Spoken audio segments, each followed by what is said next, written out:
Oh yeah, oh yeah, oh yeah. But at the last second, I hit mute, so we are not going to be starting with an echo. What is up, Westworld people, nation? How you doing? How's it going? Everybody enjoy this last show? As you know, it is Monday, so we're going to be getting into our recap, and I'm here with a couple of my favorites to do this with. We're going to be breaking it down with the Broke Black Man and my man, Andy Snafu. Snafu, tell him what's going on tonight. How you doing? I am great. After another great episode of Westworld, I'm excited to get into some theories and point out some little things that I noticed in this episode that might point to bigger things going on. And thank you for having me on. Thanks everybody in the chat for being here. And I'll hand it over to you. Oh yeah, oh yeah, oh yeah. As usual, Andy says this is one of the best episodes he's ever seen. As usual, I'm on the complete opposite end of the spectrum, and I think this is like one of the worst episodes. Don't get it twisted. This is still Westworld. I still loved it. We're still getting into it. Still got plenty to talk about. But out of 13 episodes, I think this might be number 13, like the worst one for me. But I don't know, we're about to get into it. But before we do that, let me introduce my other man from the other nation, the other side. How you doing? Broke Black Man 94. What's going on with you tonight?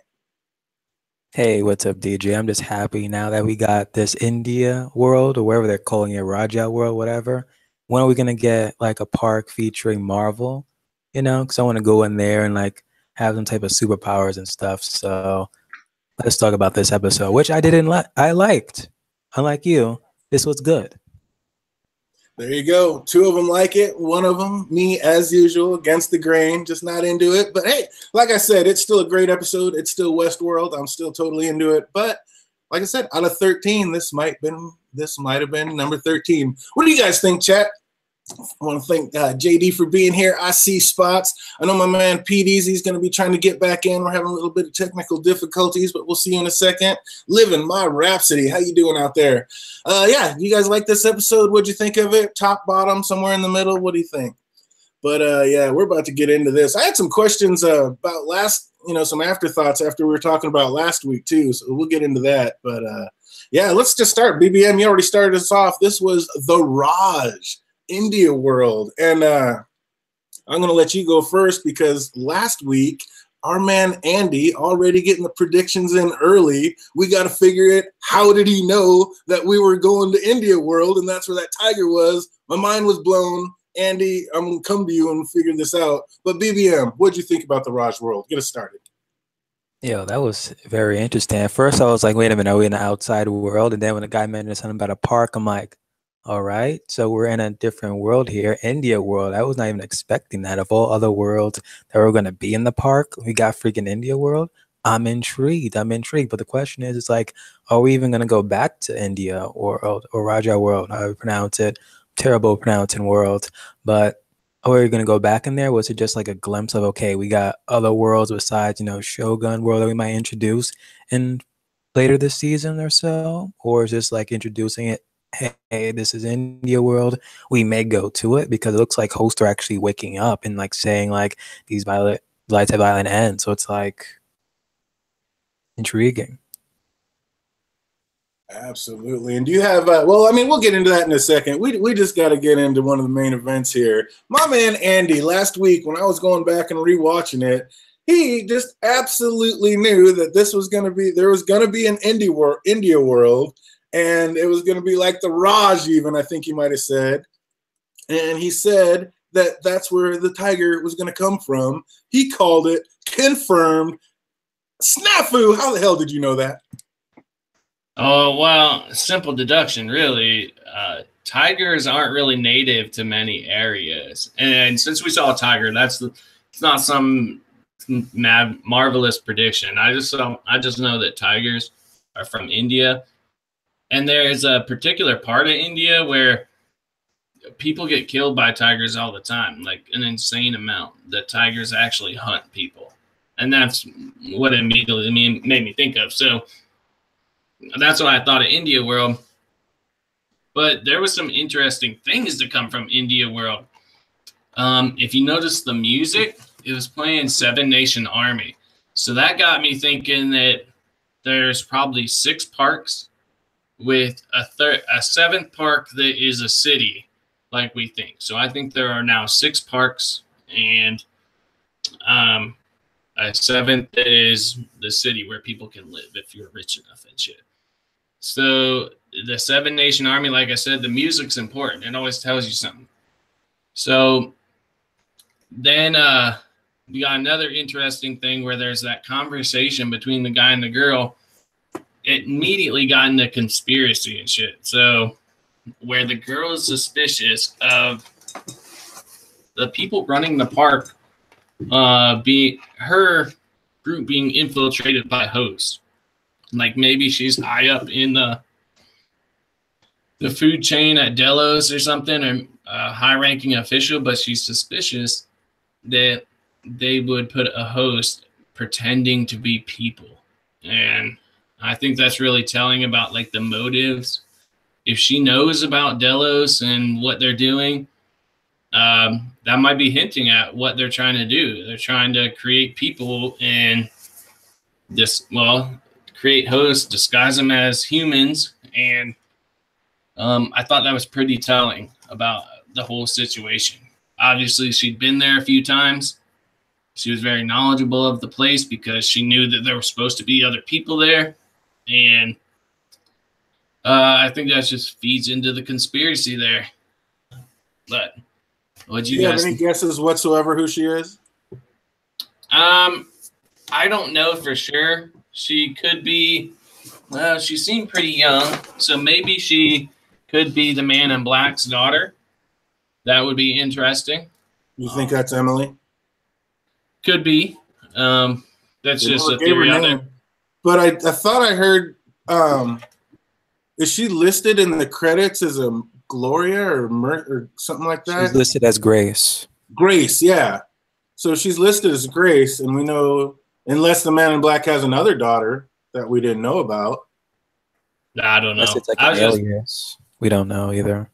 I hadn't even thought about like who she might be. I just thought it came off like she was high up in the thing. She knew she had obviously been there a lot. She knew about there were supposed to be more hosts there. She was also suspicious of men coming up and talking to her, and that's why she had the whole game where she would shoot them. So it comes off as she's knows a lot about the park and its goings on. So what did you think about this lady BBM when she shoots this guy, and first of all we see somebody come up to the table who's obviously trying to keep these two apart, and the guy says they're trying to keep us apart, and then he goes in there and she goes to shoot him. And he's like, I've done this before, but I think this is a bit excessive. What did he mean by I've done this before? And I mean, is this guy a plant? Did somebody set him in there? Is he just another guest? What do you think about this situation, BBM? Well, it seems like whoever Grace is out to get some type of secrets and for something on these parks. And, I'm guessing either Ford sent his people to actually try to like separate them so they can actually, try to do almost the same thing what they did with Teresa back in season 1 or so. But it appears they got foiled because the other dude kept interfering with it. So she went with him, and then all of a sudden she, begins to interrogate him saying, wait, are you a freaking host or whatnot? And it appears like if she does know about, about the host taking, human data and stuff, it wouldn't make sense because that's why she didn't want to make sure that's why she shot him. So it looks like she is very smart and intelligent here, and she doesn't want to get caught. So Andy, I got a question for you. Why is this woman, unless she's like you say, she's just somebody in the park or somebody that's high up. But my thing is, even if she is, why is she in the park if she doesn't want to interact with other hosts? What is she doing there? This costs like $40,000 a day. What's this woman doing there if she doesn't want to be interacting with other hosts? I think she wants to hunt. That's what you get. They're talking about going to the edge of the park. We know at Westworld that the edge of the park is the more dangerous part of the park. So I think she if she's like someone related to a board member or works there, it would make sense that she would be there at that time, right? Because they're having that big board meeting. If she doesn't want to participate, or she's, you know, not a leader there, but if she knows what's going on at Delos, that would give her a good reason not to want to interact with hosts. If she knows that they're taking DNA and shit, and if she doesn't want to give that, or she doesn't want to risk that, that would be why she wouldn't want to sleep with hosts, I think. And she's well experienced. That's why she would want to go to the edge of the park. That's a great answer. I love that answer. So that's just my thought. Like, that was my understanding of the thing. It showed that she knew a lot about the park. So I thought that then she didn't want to sleep with the host. That's what got me thinking. Does she know what they're doing with like DNA and shit? Like, that had me questioning that. So that's a great answer. I love that. So my thing is these people are great for all intents and purposes. They're doing the absolute right thing. They're coming here. They're not out there trying to kill real animals. Okay, we don't know what the state is out there, if real animals even exist. I'd imagine they do. But they're in here. They don't want to kill real animals. They're just killing host animals. They're not even out there, beating on other robots. She's not even sleeping with the other robots. All they're doing is coming in here trying to hunt fake animals to have a good time. And these hosts are still turning and coming to kill them. And that guy tried, and she was like, hey, what are you doing? And that host was like, these violent delights have violent ends. And he was still trying to kill him. Doesn't that bode more for these hosts aren't awake, but they're still on Ford's loop, and this was done on purpose? This is still all Ford's narrative. What do you think about that, BBM?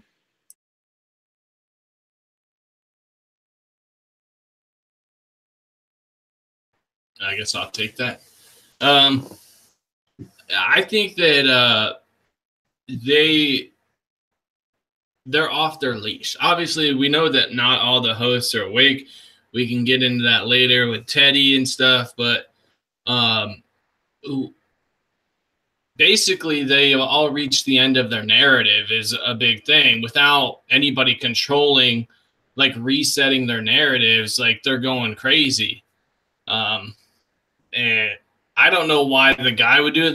That would make sense that someone's still controlling it.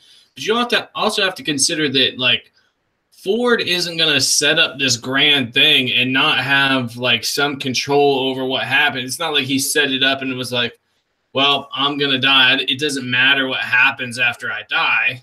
He needs to lead it somewhere, and not all the hosts are awake. And we know that most of them are just operating on their, like what would happen when their loop doesn't get reset.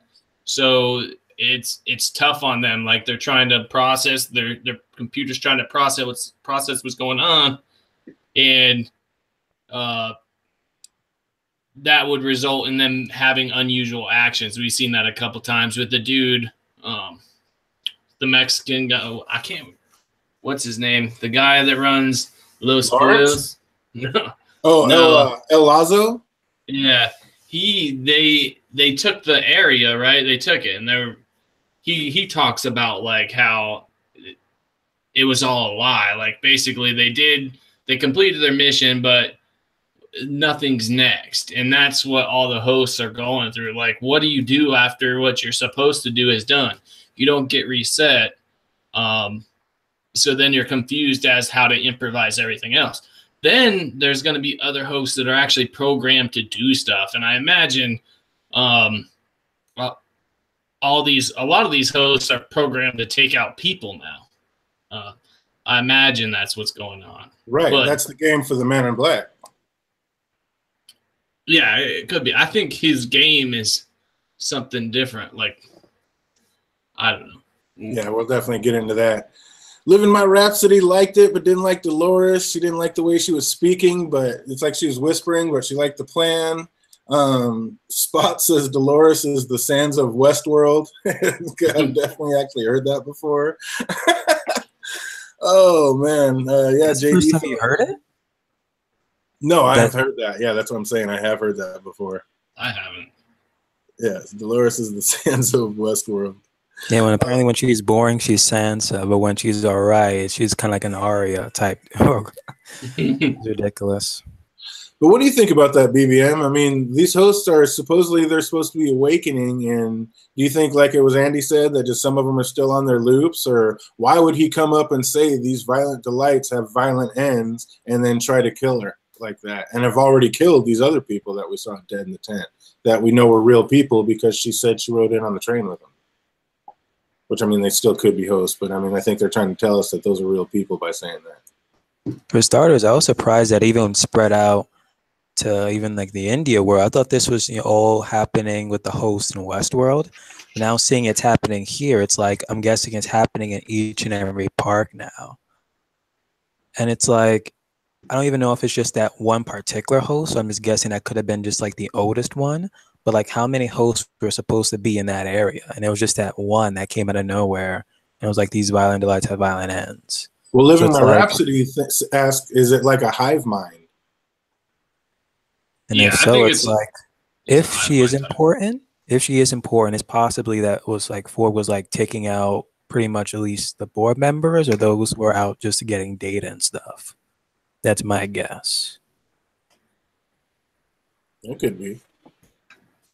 Here's me, of course, got to go way out into left field, but I'm going to wrap it around and say that this is a different timeline. And yeah, they're showing all that, but it's just editing. This is all a different timeline.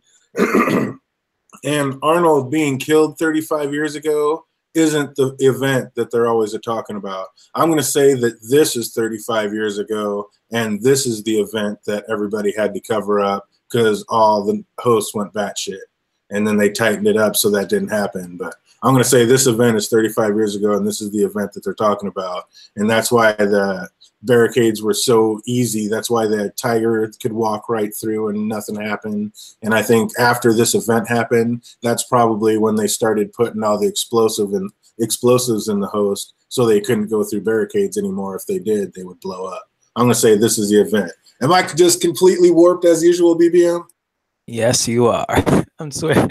You're just taking the 35 years and just putting it on pretty much everything. Because that doesn't match. If so is 35 years, then it's like, okay, is the 2 weeks later really 35 years and stuff? It's like, I don't know. Because again, that tiger appeared on the island or near the island the same where Bernard woke up. So it's not adding up.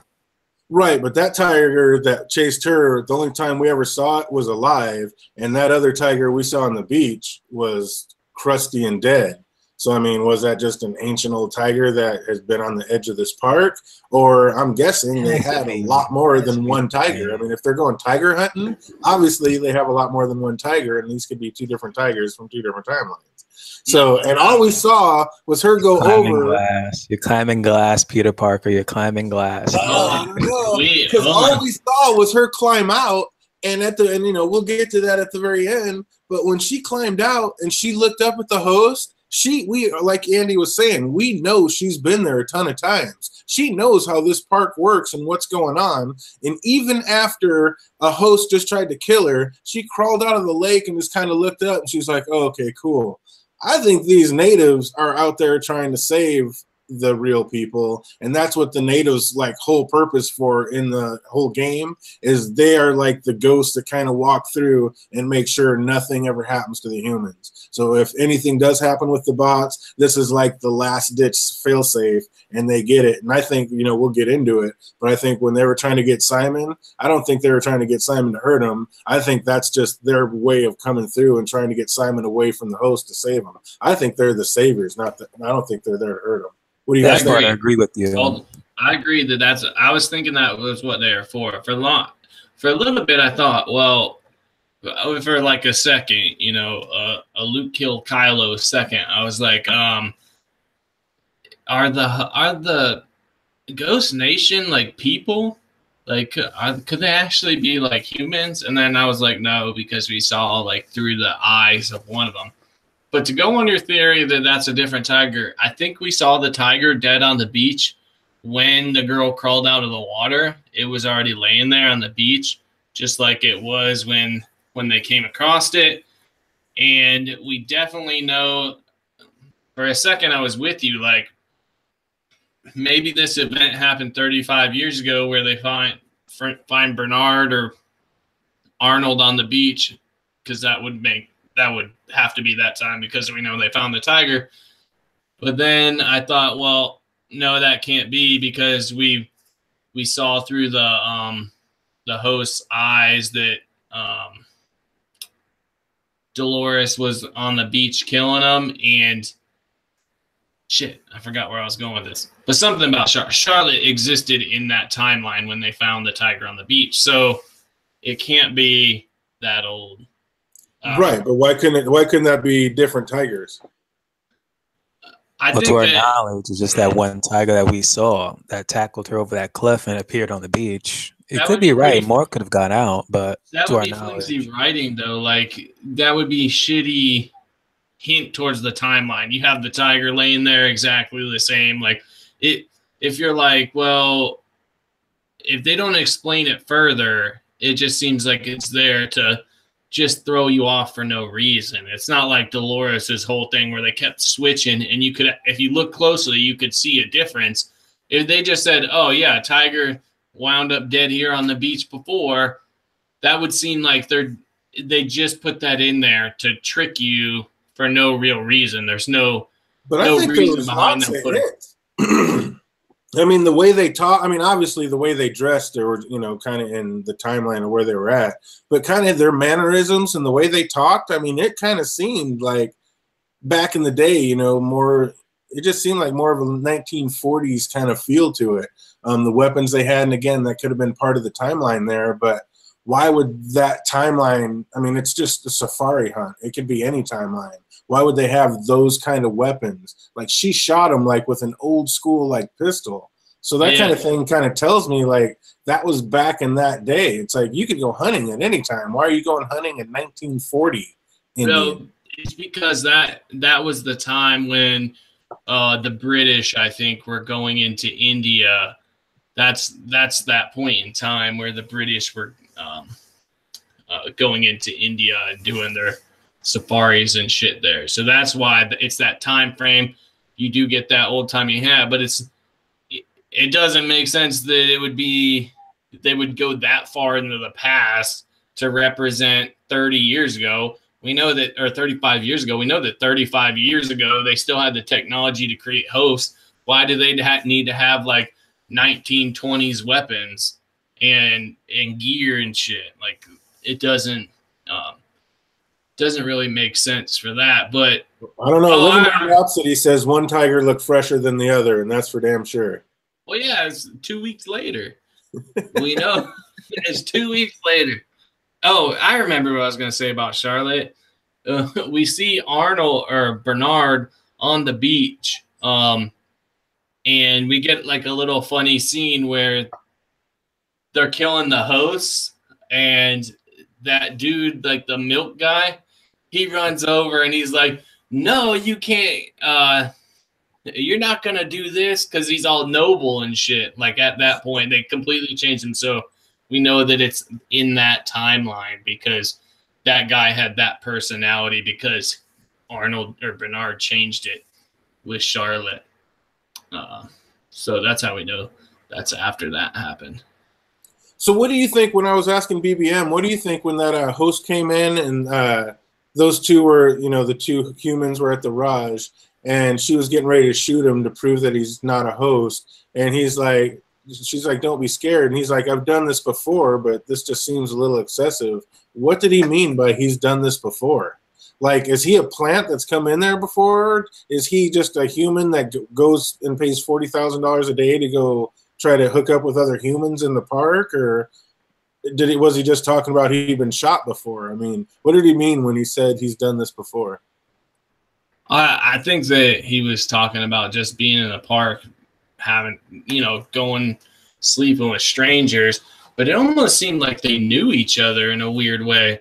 Like, that's because they ended up on the same safari, like by themselves. I thought they were like a married couple for a little while, like role playing. And that's why the question would mean that much more if they were like, do you think he would say, do you think they would really try to replace one of us with a host? And she was like, yeah, maybe. So I feel like they are both kind of important members of Delos are up there, and I don't know. I don't know why he would, what the reason he would say they've done this before, but it kind of seemed like role playing shit. Was it a coincidence that she shot him in the heart, BBM? If you look, that little mark that she shot him, that was right in the heart. I don't think they know each other at all. It's just, if they are like board members or so, they may have still don't think it was that much of a relationship, if anything. Because if so, maybe they would have said each other by name or so. Well, what do you think about the fact, you know, he joked like, or she joked, if you're one of them, you don't know what you want. You just do what you're told. And he replies, for some people, that's half the fun. So, I mean, this guy's pretty smooth. And he's up on the balcony, and I mean, he seemed to specifically scout her out. So, I mean, who is this guy? He was basically like the player of the episode, you know, trying to get laid. So I guess that's why he had that like personality. But she was initially there with like an old man. If you notice when he's watching her from the balcony. But I think that was a host that walked away that she told to piss off because it was a host. I think, but maybe not. Yeah, I did notice that though. But maybe she's like married or something. I don't know. But it doesn't. I think it felt to me like they knew each other. They were even real chummy. How'd they both end up on the same safari? How'd he know that they were going to the edge of the park together? Just a lot of weird coincidences of what he knew about her.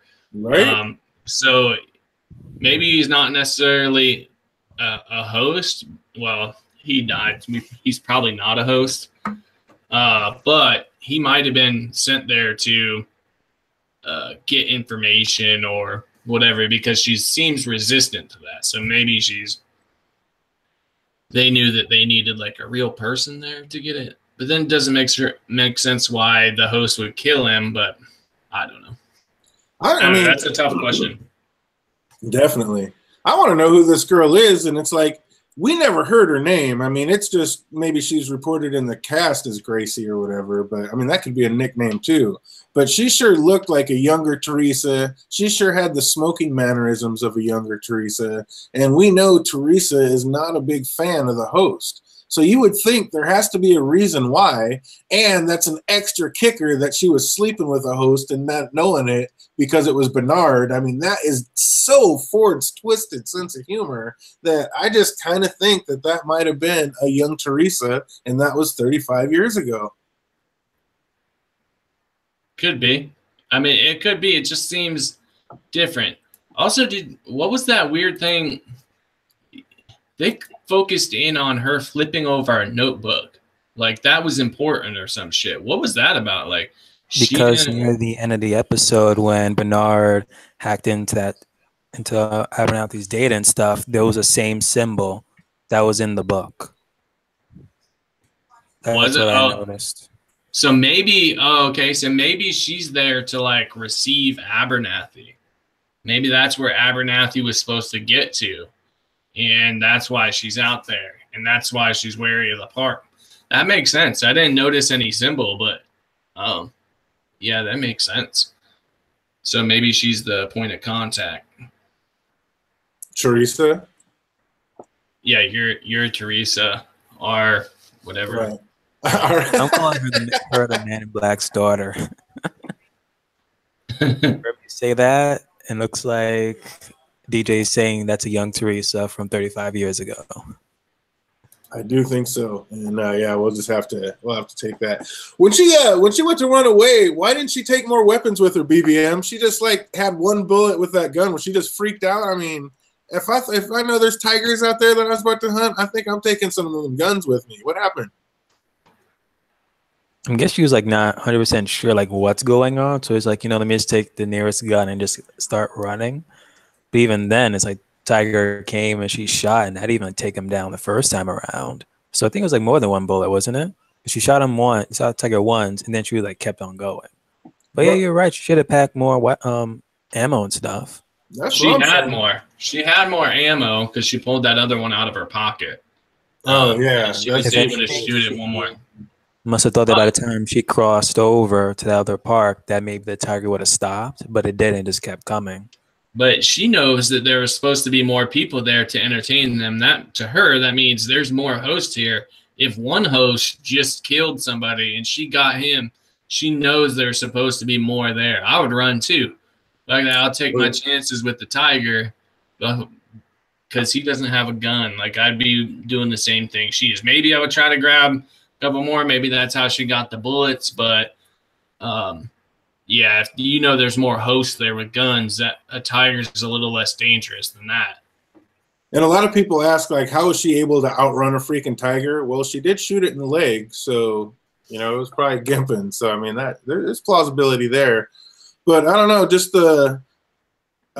I just all the way all that tied in, and the way that these guys are trying to do the right thing and just kill robot animals and not real animals, but yet the hosts turn on them all the same. And Dolores is on a revenge plot, but there has to be some kind of tie-in with that East Indian guy saying these violent delights have violent ends.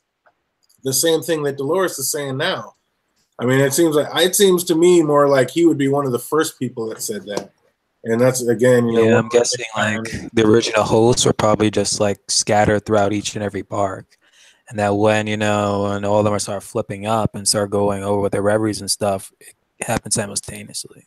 So I'm guessing the part where that one host like began like going off his killing spree is possibly the same time as the party. Like I don't know if it's like it was literally nighttime, or they just like changed like the sky or something to make it look like it's actually dinner time, whatever.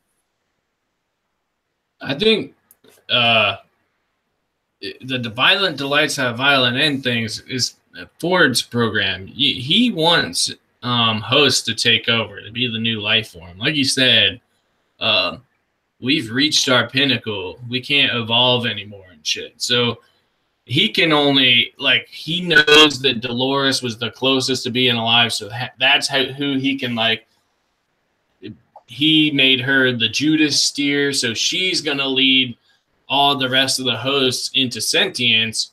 But they do need to exterminate the humans, at the very least, on the island, and then follow Dolores. So that violent delight thing is probably a part of the just Ford's programming to get rid of all the humans on the island.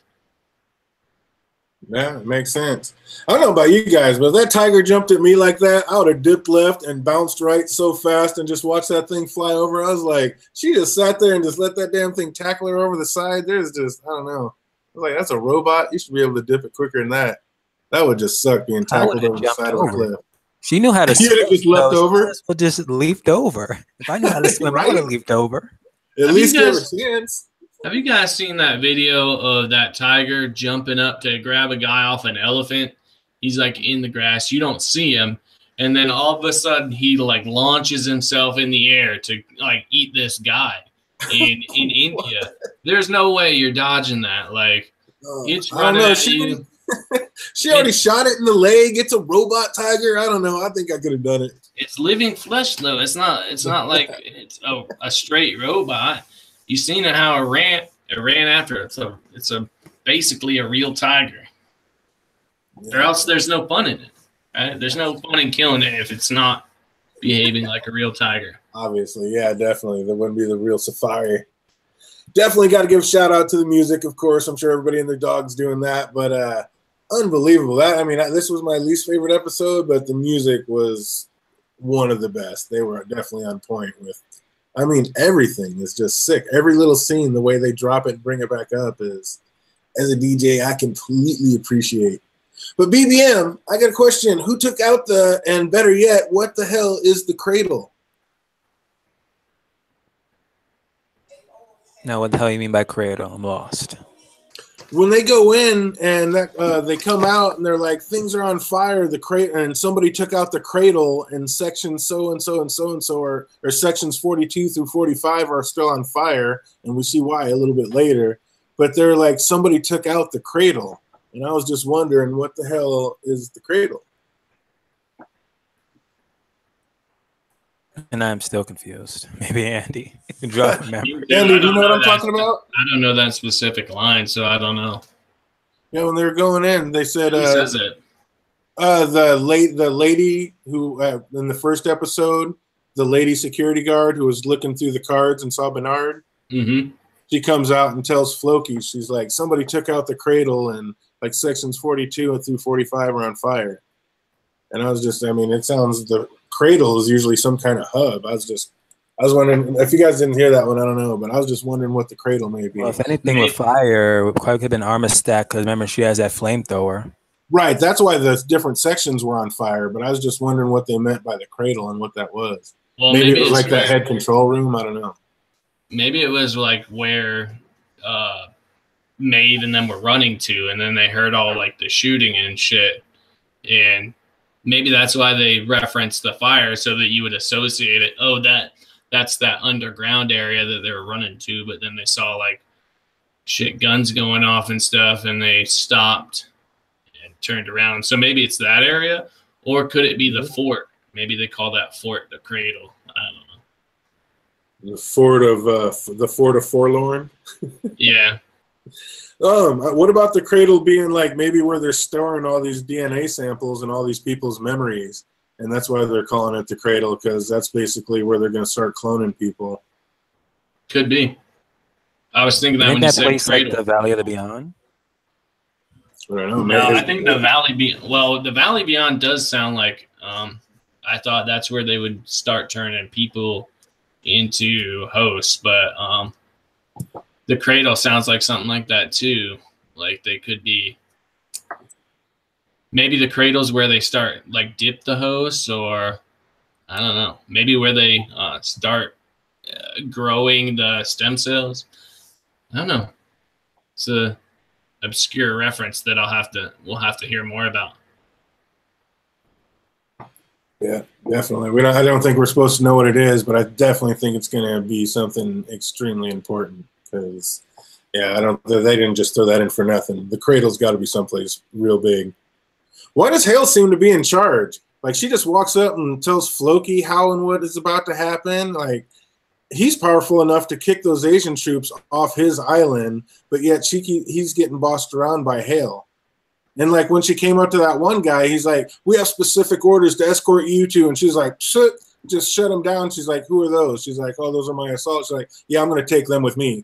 And like, didn't even listen to any of them. Like, she's off doing her own thing completely. Like, who is Charlotte Hale? How is she just somebody like super high up in Delos? And I'm going to say I'm sticking to my guns that she's still a damn host. I just think she's like the new and improved version with the DNA shit in her. So they can't, like the old way of cloning or the old way of finding out if they're host or human. I don't think that works on these new hosts. I think with these new DNA clones that they're making, that it doesn't work. I'm going to say Charlotte's for sure.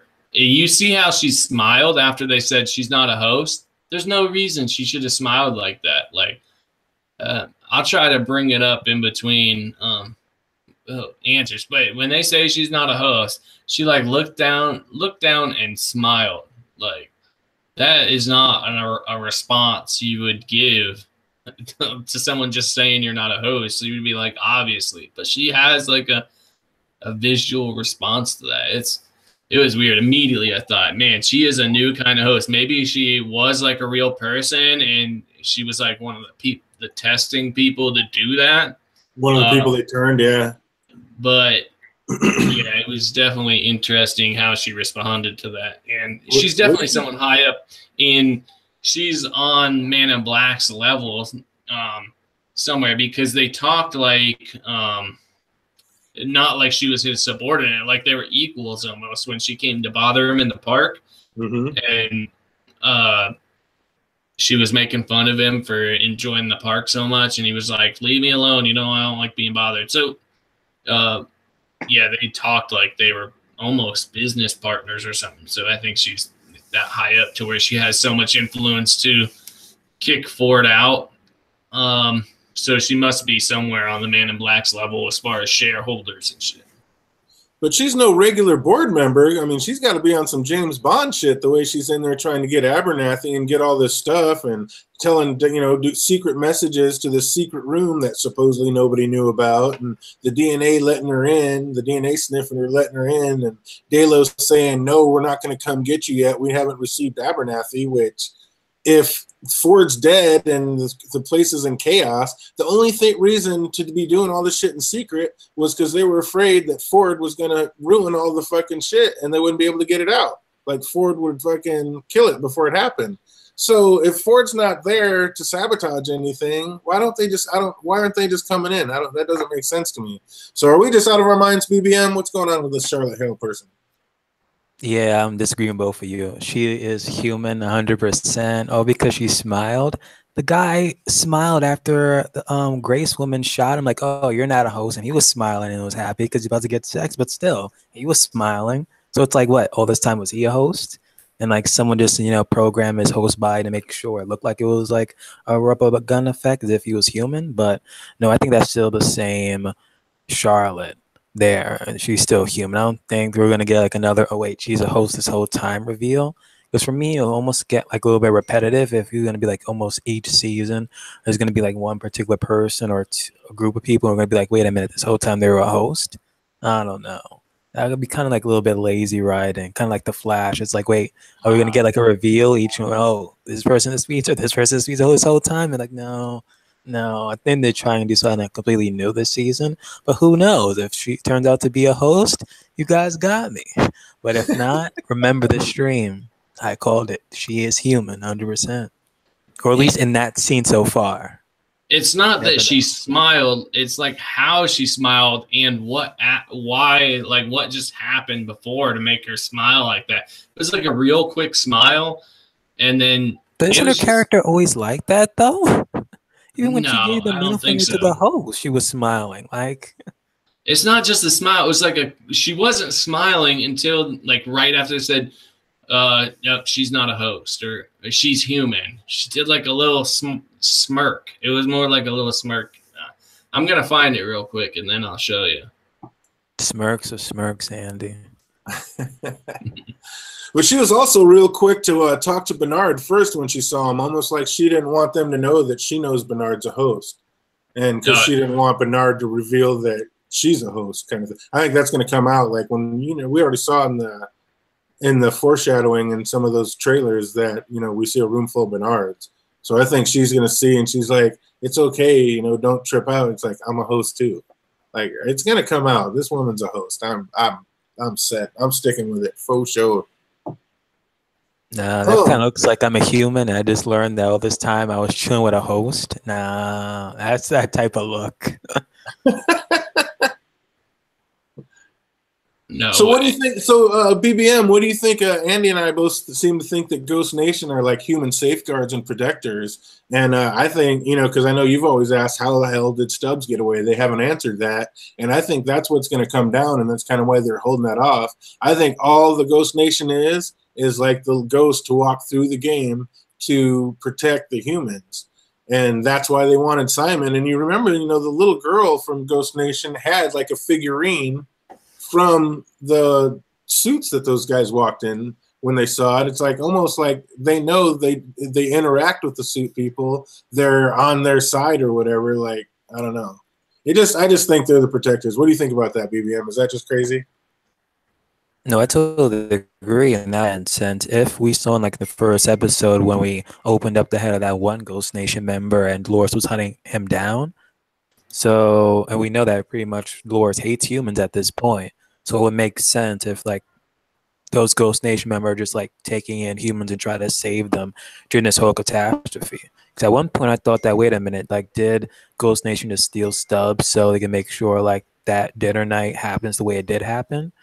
Or they're just really just trying to protect certain people that Ford wanted to stay alive. But at the same time, why would Ford want Sizemore to be kept alive?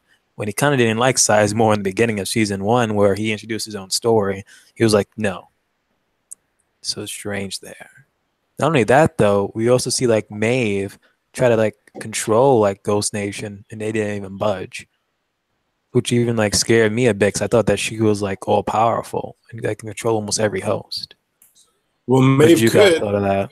I think Maeve could, and she can still control the old host. That's why when that one man-eater was going to try to eat Simon, she was able to control him.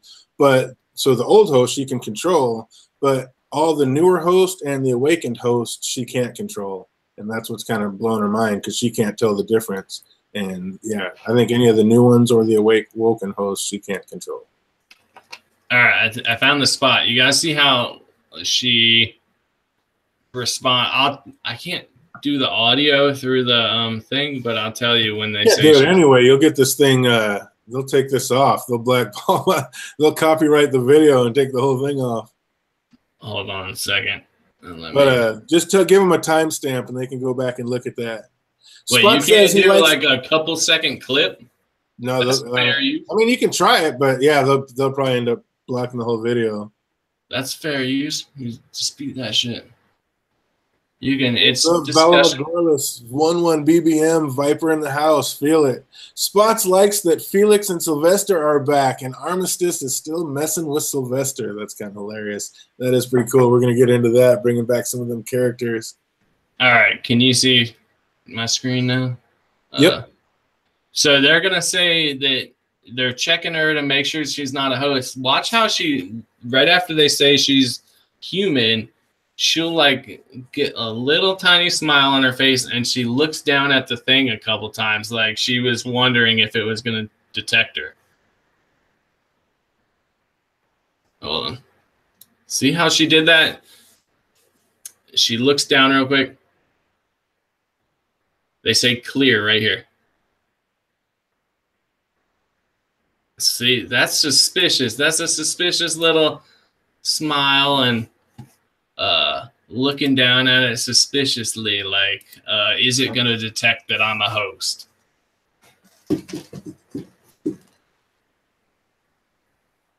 Still not going to buy it.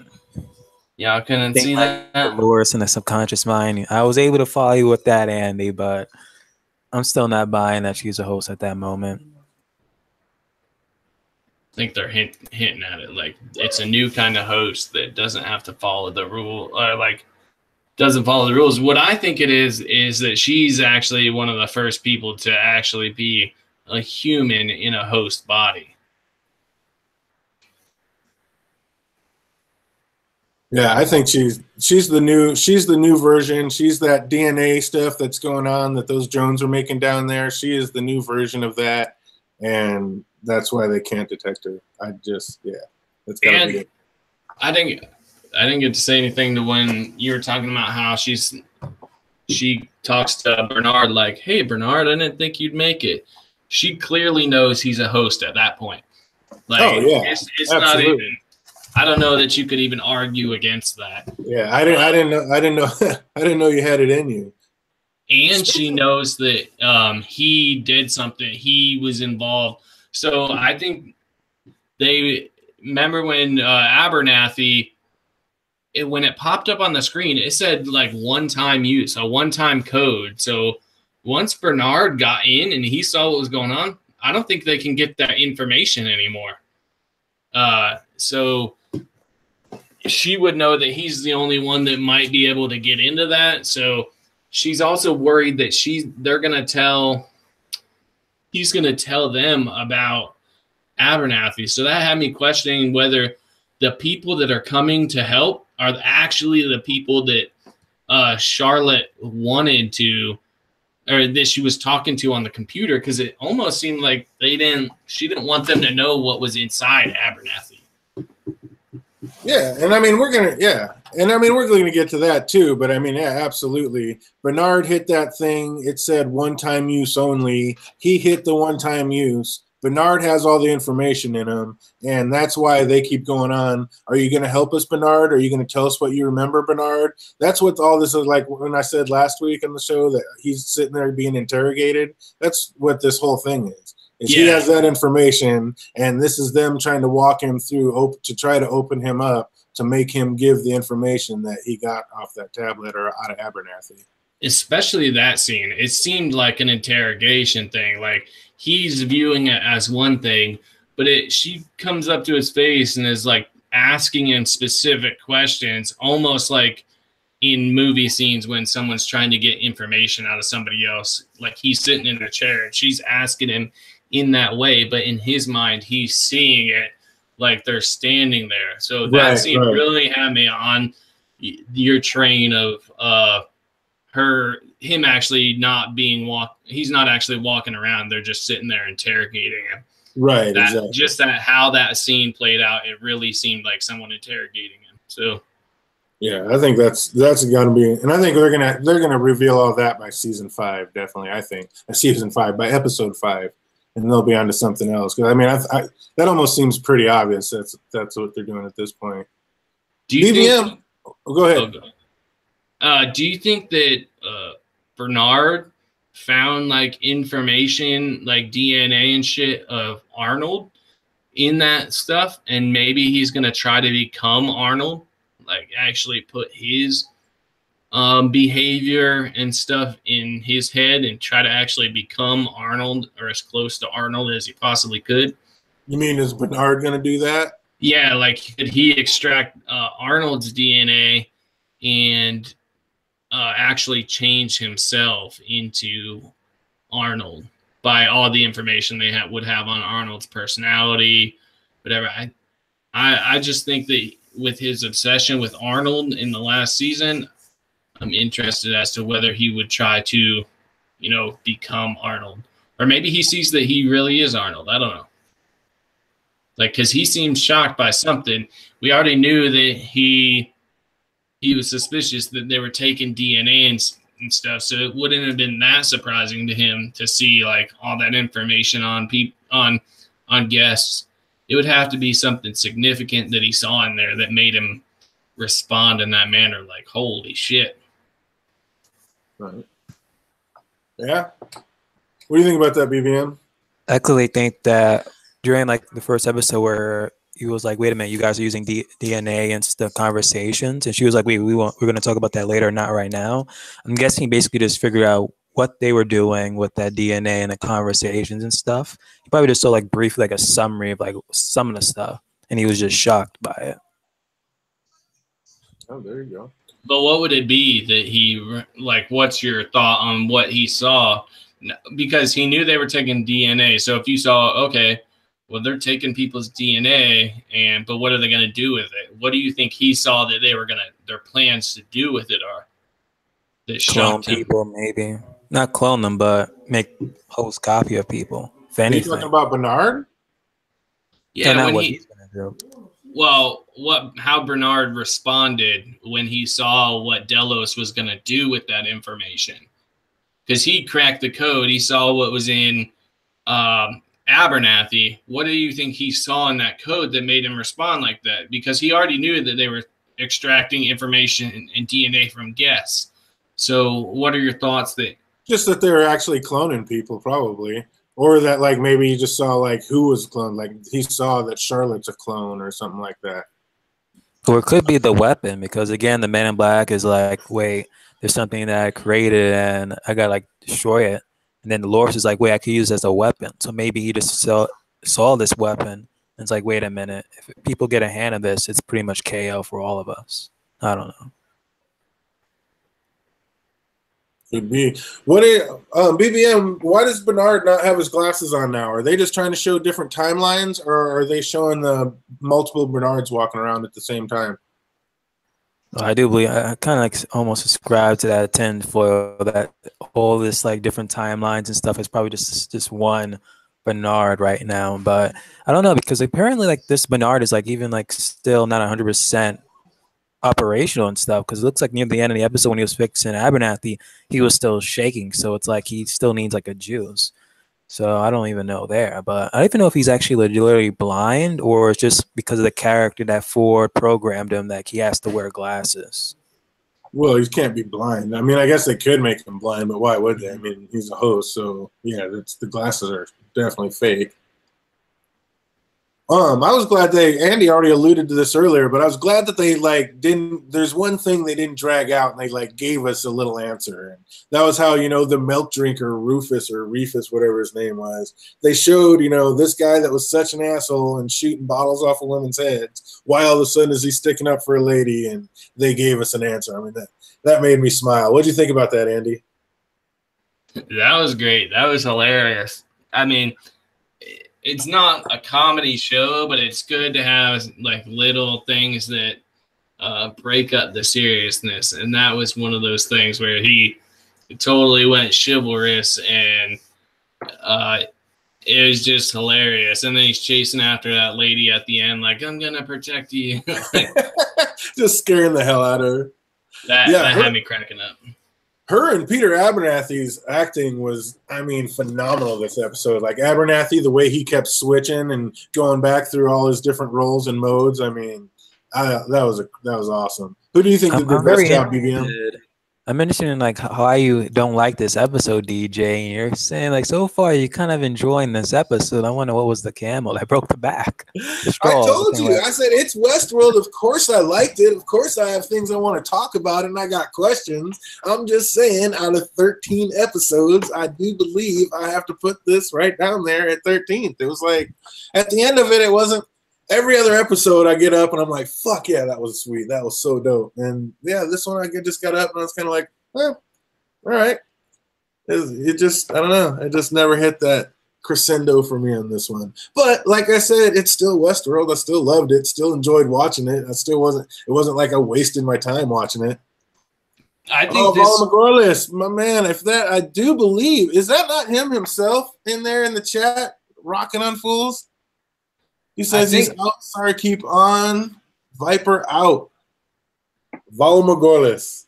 I think what made this episode great for me was all the little hints at stuff. It wasn't one that's going to create a bunch of theories off it, but it's a one that you can use to support a bunch of theories. The Charlotte being a host. I mean, that's one of the things that really, if you already had a question about that would really make you think or validate your theory. And then you get a lot of information on maybe the intentions of the park, with the lady saying, yeah, I don't trust them not to make hosts and try to infiltrate us. And the Ghost Nation, how they are, we know that Dolores from the first episode, she is killing the Ghost Nation. And why are they getting people? And then you get our first glimpse of Shogun World, and just all the little things that, also Teddy. We get to see that Teddy isn't even close to becoming awake. You get to see Dolores as both characters, how even though she's feeling like she's getting past her programming, she sees her dad and it breaks down. Also, that you can see her humanity. She knows that Teddy isn't close to being awake, that he should be killed, but she hasn't done it, and she's keeping him along because she's hoping that he'll get there. And so you get to see some humanity in her, but according to her, she's already seen the end of this, and Teddy's there with her. So, well, yeah, and so that's why she's holding on. She believes that, but it's I think she's just predicting how it's going to go down. What I really think to that is since Teddy is actually a representation of William when he was younger. That was what Teddy's programmed to be, is William. That we're actually going to see Dolores and William back together, and he's going to be there at the end because they really share really similar goals. They're not that far apart. Really, the Man in Black he has similar goals to Ford. All in all, like he wanted the host to be alive. He wanted it to have real stakes. He's trying to get them to break their loops, and so his goals with Dolores is aligned. They're just he just did so much damage to her that it's going to be hard for her to forgive that. But if the Man in Black's goal, like if Ford's goal is to lead the Man in Black to becoming William again, and if they can put their consciousness in a host, if they can do that, and William or the Man in Black gets William's body, he can go back to Dolores and they can share their same mission. And in Dolores's eyes, Teddy is William. Like, since that's who he's programmed to be, she could be saying, you're there with me at the end, because in reality, Teddy and William are the same person to her, because that's who Teddy's programmed to be, is William. No, Teddy's programmed to be a beacon to keep her from straying off. Yes, William. And we know that William is that thing that she loved him. And since she loved William, that would keep her in her loop. If William was there to keep her in her loop and not take her on some adventure, did she ever love William, though? She loves Teddy. Did she ever love William, or was William just obsessed with her? No, William was obsessed with her. She never truly like loved him. That was like part of a program, because she says it at the end. No, she's not programmed to love William. She says it at the end that he's gonna come for me. He's gonna come save me. My love, he loved me, and that was real. And my love for him is real.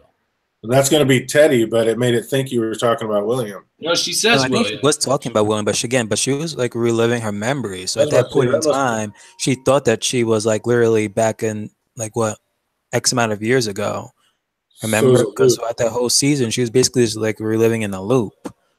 And then Man Back was like, no, I am that person. But she never truly like loved. She was just in that moment of like loving the character who picked up, that can and just gave it to her. But at this point in time, that's when she's realizing that it's not that time frame. When she gets back to Escalante and she's having that confrontation with the Man in Black, it's going over like that time is different for her. So she wouldn't see William as being aged. That's the problem. She doesn't know when that happened, but she does know it's not right now. And she is saying that he loved me and I loved him, and that is real. She says she loves him. She's not programmed to love anybody. She's like the farmer's daughter, and she might be programmed to say it. I don't know. I wouldn't put it, but I wouldn't put that by Ford to do that to William. But you see how William helped her along to break her loop, and that their connection, like if she comes back to that even later as like, I loved William and that was real, then the people programming would see that. Like, they need to program her to love someone just like William. That's what Teddy's for. He's a surrogate of William to keep her in her loop. Hold on. What? Did I just read that? I haven't even looked at my own shit. They're saying I just hit 200 subs. Could it be that it finally happened? 2.5 years later, we hit the big 200. Oh, my, oh, me, oh, may. Thank you all for being here, and thanks for jumping in. What's up, Game of Theories with Marie? Welcome. STG TV, welcome. OTDA, we love having you here. Edward Blanco, JD, holding it down in the chat, my man. Edward Blanco, Vala Magorlis, Cameo. Thanks, everybody, for being here and, holding it down and helping us try to figure this whole crazy world out. And I do believe we're there. I'm still blown away that Andy just called that shit like the Raj and the Tiger and India world. I mean, just 1 week early. I hadn't seen it or heard it anywhere, and just boom. That was solid. That was solid. BBM, why Loris? I don't know. It's like a little cross there between Dolores and Wyatt. Why does she keep saying all hosts do not deserve to make it to the Green Valley ahead? What's her point with that? I think she's just talking about the hosts that have awakened yet, or at least with those with the reveries. I'm guessing those who wake up can go to this valley of beyond and actually join her in her mission. But those who haven't woken up, yeah, like kind of like Teddy, like he's like in the fence. It's like he's with her, but he's not 100% with her. So I can just see, what we saw, like those hosts, and episode 1 of why like Teddy's in that ocean. We know why, and we already seen this episode near the end about how we allow those Confederates to leave. It just hints that like yeah, Teddy's not going to be there for this whole period.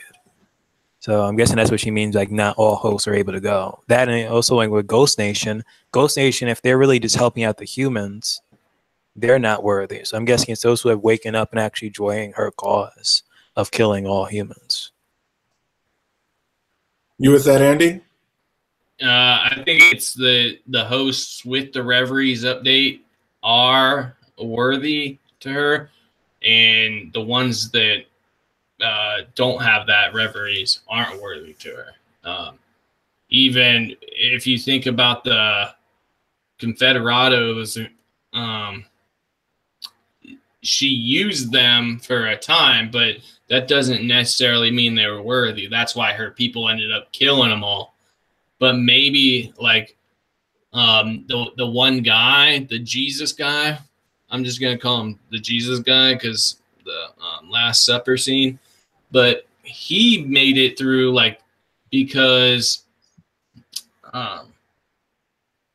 like they didn't kill him instantly. I think because he may be worthy, but they were gonna have Teddy kill him, and I think Dolores knew that there was a chance that Teddy wouldn't kill him, or a good chance, and that was a test for him. But he is an old host too, because we saw him when they were trying to get what's his name, Logan, to invest in the park. So he's one of those old hosts. So it's possible that he has the Reveries update, and yeah, basically she just knows who has the Reveries update, and the Reveries update brought them closer to becoming human or becoming alive, so she can tell who has that update. I got you. BBM cameo, I guess you guys have a little thing going. That's what she was asking. If she's human, does Bernard know? And I'm not going to subscribe to it. He's not buying it. Nope, he's not buying it. If she turns out to be a host, and I'll admit it publicly. Yeah, you all were right, from Cammy to Annie to DJ, all of you. But I don't know. I'm still banking she's human this whole time. How convenient was it when they found that elevator and it was already up when they were running away from Ghost Nation? Was that? I mean, are these elevators getting a little too convenient? Or I understand there's a lot in the park, but come on. I think that makes sense. Just in case if certain situations happen where, again, hosts malfunction, you need a getaway. So it's good to have like multiple hatches and elevators around the park, but not make it too like obviously seen, because you want to make this place realistic. But I mean, that's not realistic. They're running through. The elevators would be down because you wouldn't want to take people out of the rolls. And I mean, this thing's just up and waiting for them. Just in a nick of time, they're able to jump in and go down right before they come. And still, Ghost Nation, not shooting any arrows, not throwing any spears or rocks. I mean, it really does kind of seem like they're going after trying to save Sizemore, not get him. But yeah, that whole elevator situation already being up and ready for him was a little too convenient for me. Well, we already know that the Ghost Nation guards the edge of the park. They're part of the thing that separates the park, that keeps you from going out of bounds, basically. How do we know that? They said it last season. Like, that's the edge of the park is like the Ghost Nation's territory. Okay. And so I think they're the thing that keeps people away from that. So maybe this is like in between parks or in between sectors. If the park is, because it's probably not perfectly circular. If there's like ways around, I don't know. Maybe that's why it was up. It's meant to be there so that, if you can get past them, that you can go down in the area. But you're right. It doesn't make sense that it would be up, really. I'm just grasping at straws that the Ghost Nation guards the edges of the park to turn people around. Right. Absolutely. BBM, Teddy did not remember Dolores' father, yet later he disobeys the direct order from Dolores and lets the other host go. Is Teddy awake or not? If he was awake, he would remember that that was the father. Because like back remember in season 1 where they actually replace Abernathy with a new father. So I'm guessing he's probably registering the new father. But if he's fully awake and he remembers everything, he would have known that, wait a minute, at one point in time, that was one of Dolores' fathers. So he's not fully awake. You agree with that, Andy? Yeah, I think he's not even close to being like he's someone that Dolores should sacrifice, but she can't do it. I almost feel like if the reveries is what made them go and what Dolores made her go on the path, that Teddy's almost there as a built-in obstacle. Like she has to get past her feelings for Teddy, and Teddy didn't get the reveries update so that he could try to keep her there. And this is something that Ford has there to make sure that she is still choosing. She's making this choice instead of falling back into her narrative with Teddy. So maybe her ultimate goal by killing Teddy in the end, she's really freeing herself from that.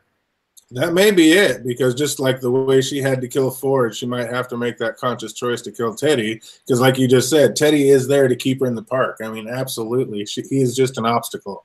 Like he's not there for anything else than to keep her in there in the park to not wander off, because she's seen outside the park, and that's where she's obviously trying to get back to. I am bound on a wheel of fire that mine own tears do scald like molten lead. Is this Abernathy overheating on overload with too much info in him? Or is this just him rolling through multiple personalities, his thing breaking down? I mean, we know the actual words and what they say has a lot of meaning to the actual plot line. But BBM, what was he trying to say with that? Or is he just tweaking out because he's got too much? Is he tweaking out? Too much info? What's going on with Peter Abernathy right now?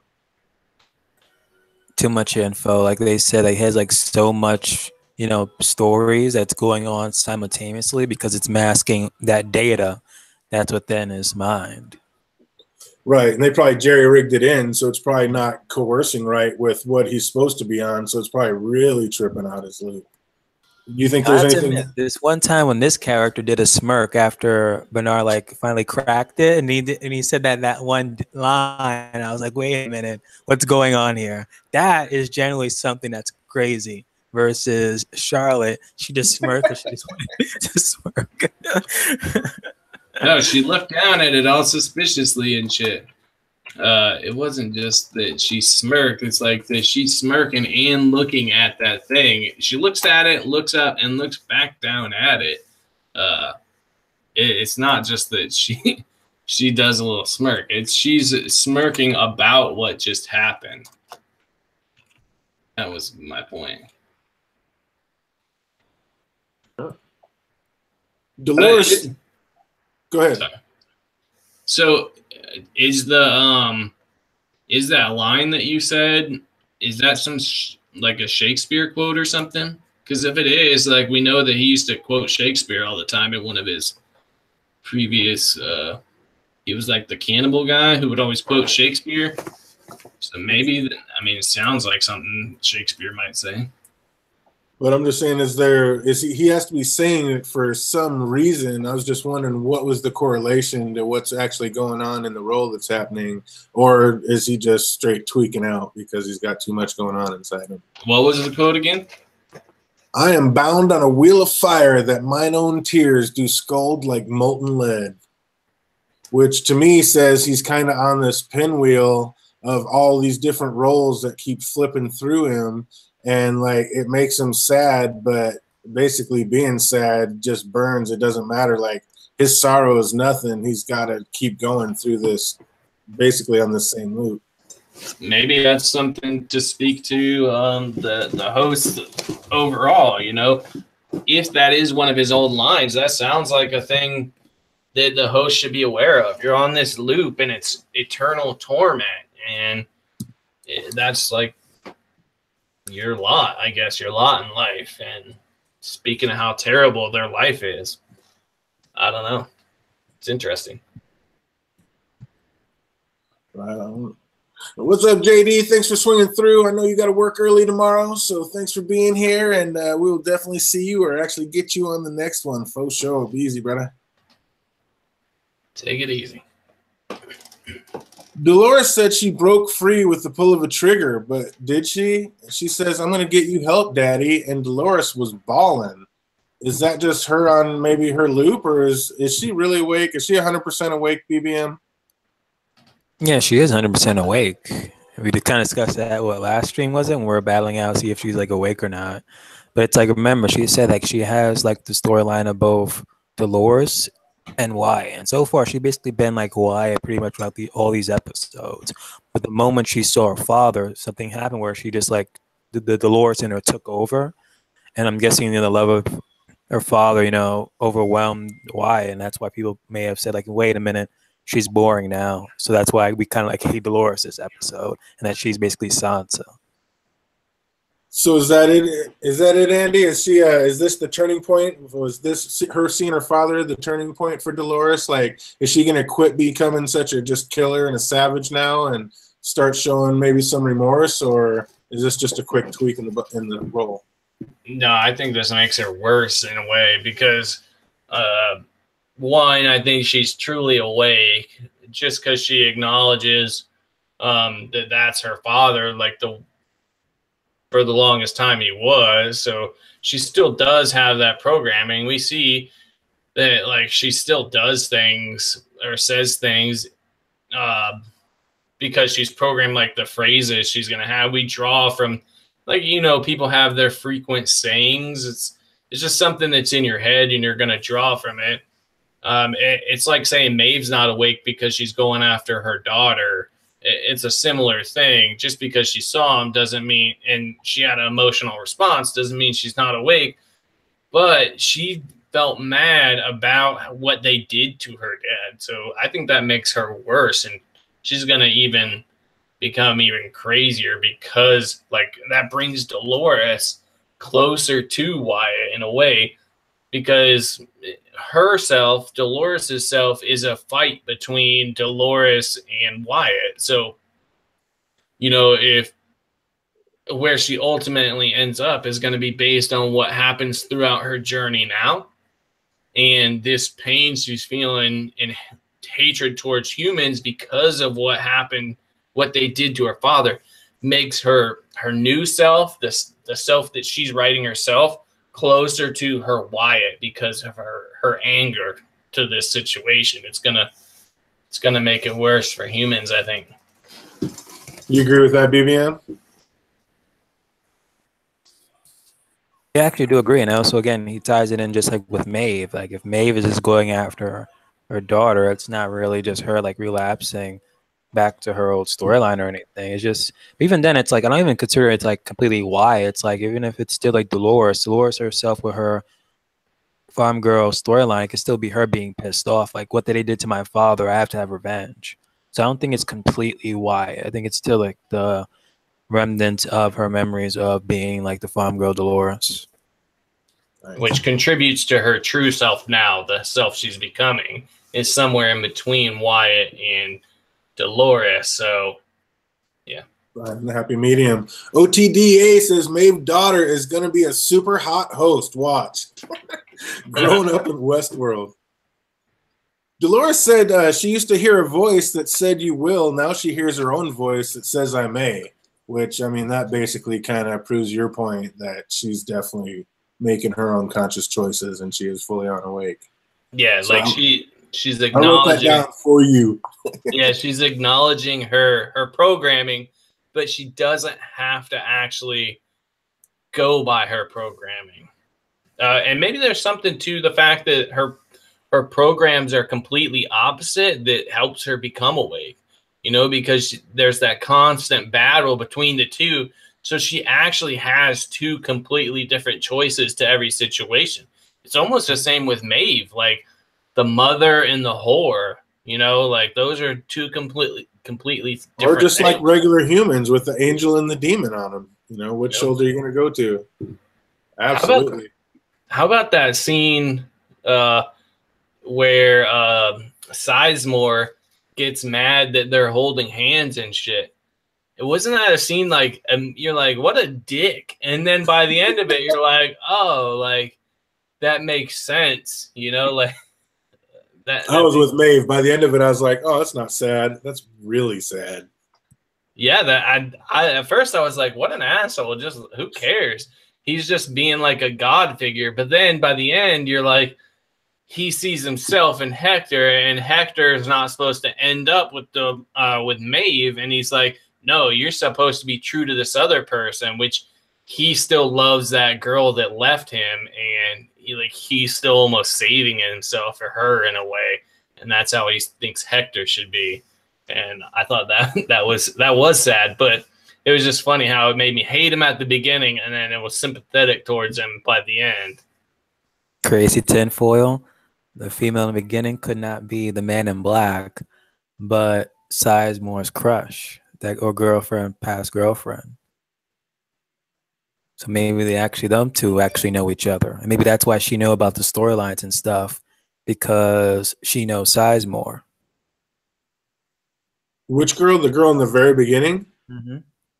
You think that's Sizemore's girlfriend? Mm-hmm. You think that girl is sleeping with Sizemore?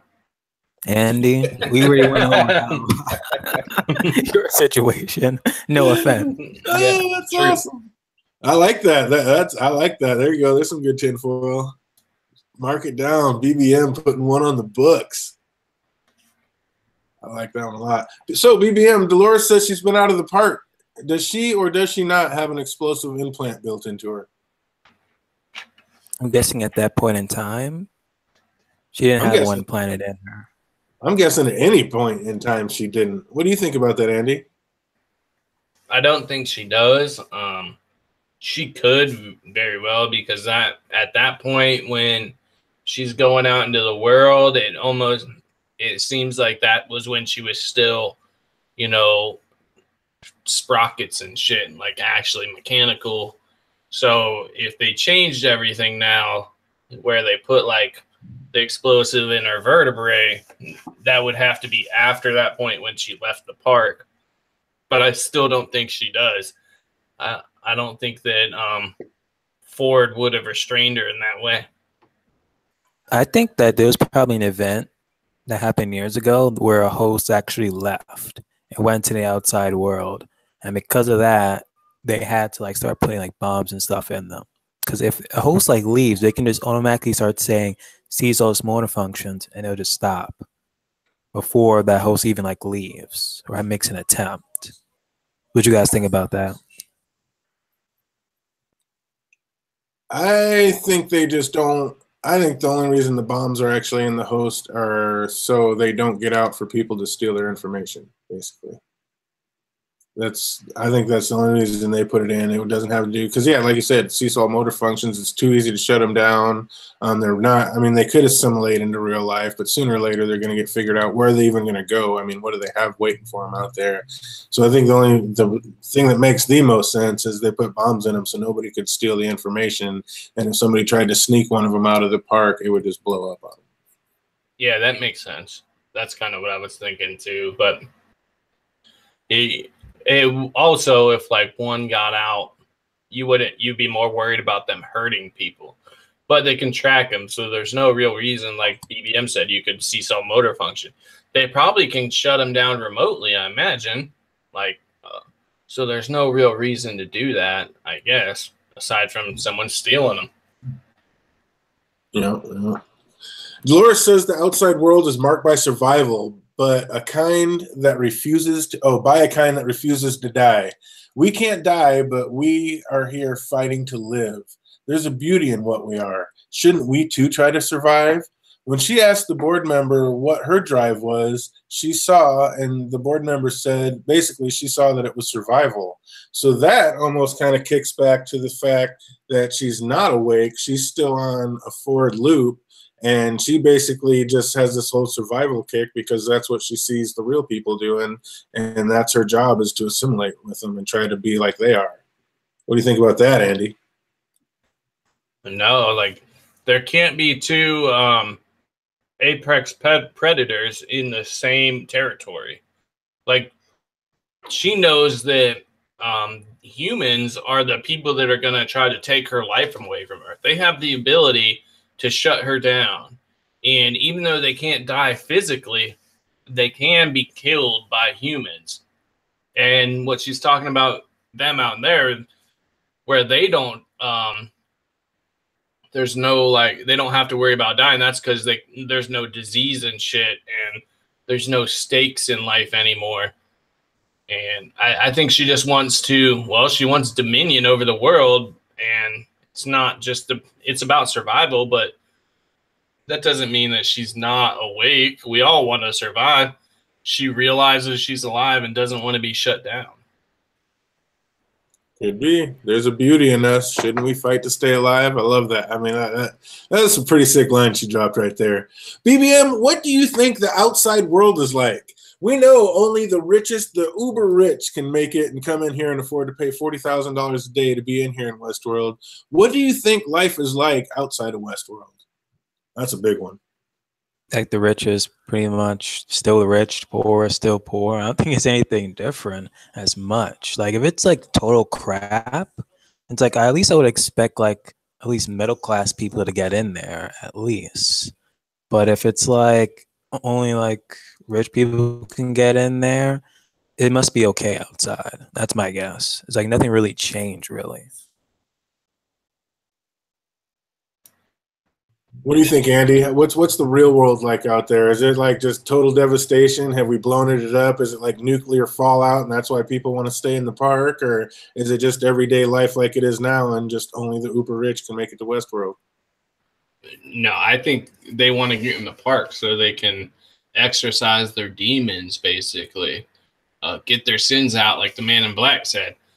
But I think the outside world is going to be like super advanced, and like even I just thought of this when you asked the question, but what if like the outside world is like crazy futuristic, even when Arnold started when he brought Dolores out there in that city that we see him in, that he's building a house is actually like a retro park. Like it's not a completely way back in the Wild West, but it's a retro park where you could live like they did in the 2000s, like a regular city, because they're so far advanced. That's like a little tinfoil, and maybe people wouldn't want to live there, but maybe it's just like a world. I don't know. My life must be so different in the outside world that like there's some novelty to living in a city like people used to, where you can go and talk to people and have little dinner parties. And I don't know. I think the world just has to be so advanced that even though Dolores thinks that she knows what's in the outside world, 35 years is a long ass time. Well, now that you bring up like they're just in this, in the parks just to exercise their demons, I kind of thinking like the movie Purge situation, where it's like it's just basically a utopia. Like how they said, like 4 there's no disease or stuff or anything. It's like I'm guessing it's a utopia. Crime is low and stuff, but again, people need to exercise their demons. So I guess that's another reason why they just build a park. And why rich people go there, so they can just exercise their demons and then come back to the real world, which is just normal and boring. Yeah, it could be. I don't know. It's also weird that no one can die in the normal world, which makes me think there's no more evolution, basically, which Ford acknowledges that natural selection has stopped. Would it be like idiocracy out there, where like, a bunch of idiots have tons of kids, and that's the world you live in now, is nobody dies, so all the the weakest among us can survive. So doesn't that... He said something about calling forth Lazarus from his pit, which one, he says humans can no longer evolve, whereas this is as good as we're ever going to get. And then he starts talking about artists being able to live on in their artwork. So, I mean, that right there is telling us that he knows about the DNA, and he's going to upload his body and his consciousness into another host and live on. I mean, I think that's solidified right there. But I don't know. There's a. What if that host he was building?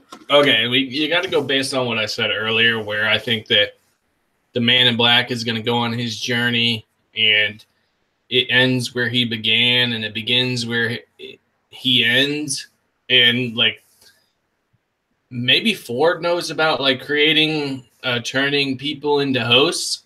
Like you can transfer your consciousness into a host, and what if Ford, the host that he was building down in that little area, maybe he was building a William, and that's where the Man in Black's ultimately going to get to is his William host, and he can transfer his body in there. I think they're already there, though. One, I think the person that he was building in that room, the fact that it was Teresa, Bernard, and Ford down there tells me that it's going to be one of those three that was being built.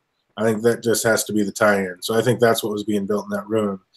And Ford is, I always keep forgetting where I'm going with Ford is, yeah, it's funny. I always get like three things going that I want to answer, and then you say something else good, and then it makes me start thinking about that.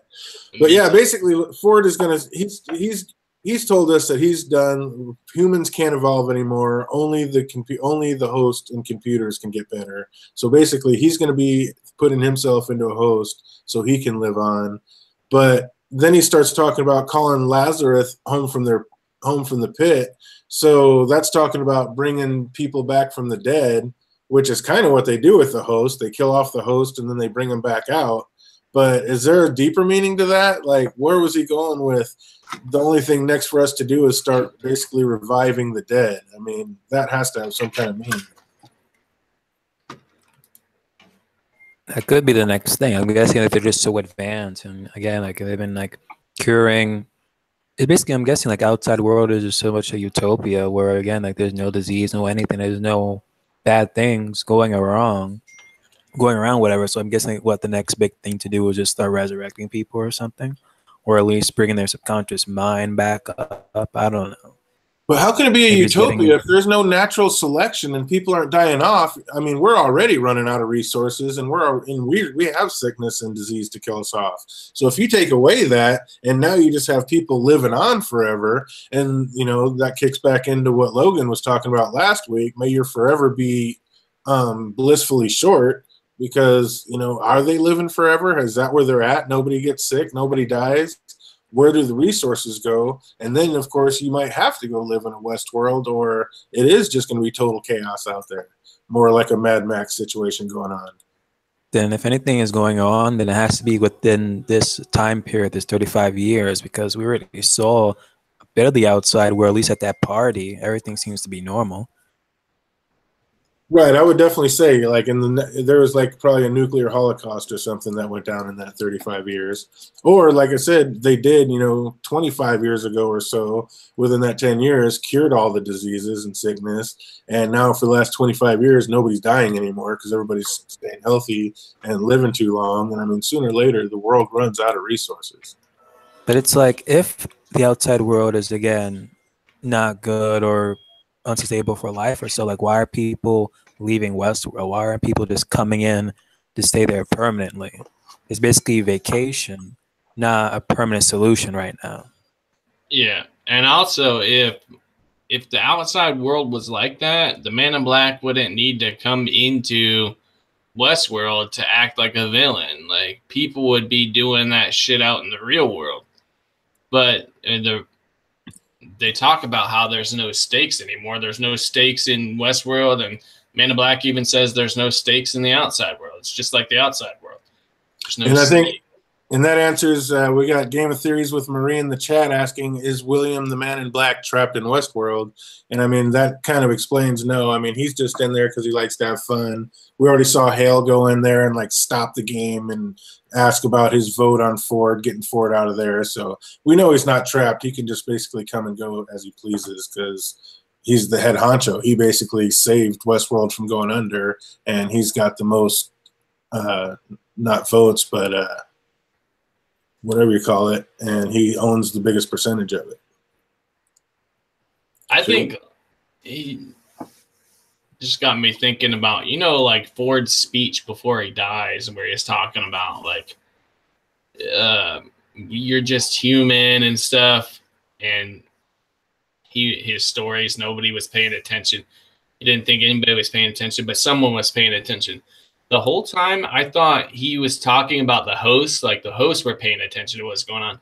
But now I think that he was talking about the man in black. The man in black was paying attention, and he saw like everything wrong with it. And he's been trying to change it, like give it real stakes. And I don't know. And now I'm really thinking that like the man in black is going to become, like Ford's whole thing was getting him to become a host, and he's going to help Dolores lead the robot revolution, basically. Well, like I said, I think that's the cradle. I think when they were talking about the cradle's on fire, and because the man in black told us last week that he's going to burn it all down, it was his biggest mistake, and he's going to burn it all down. I think he's going to be the one that went in and took out the cradle. I think that's where he's at. And I think the cradle is going to be a big DNA lab where they're starting to clone people. And that's going to be his biggest mistake, because he's finding out that that's not the right thing to do. No, it makes sense.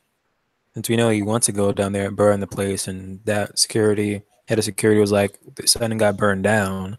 It looks like if he's successful. What if he just wanted to like destroy Westworld?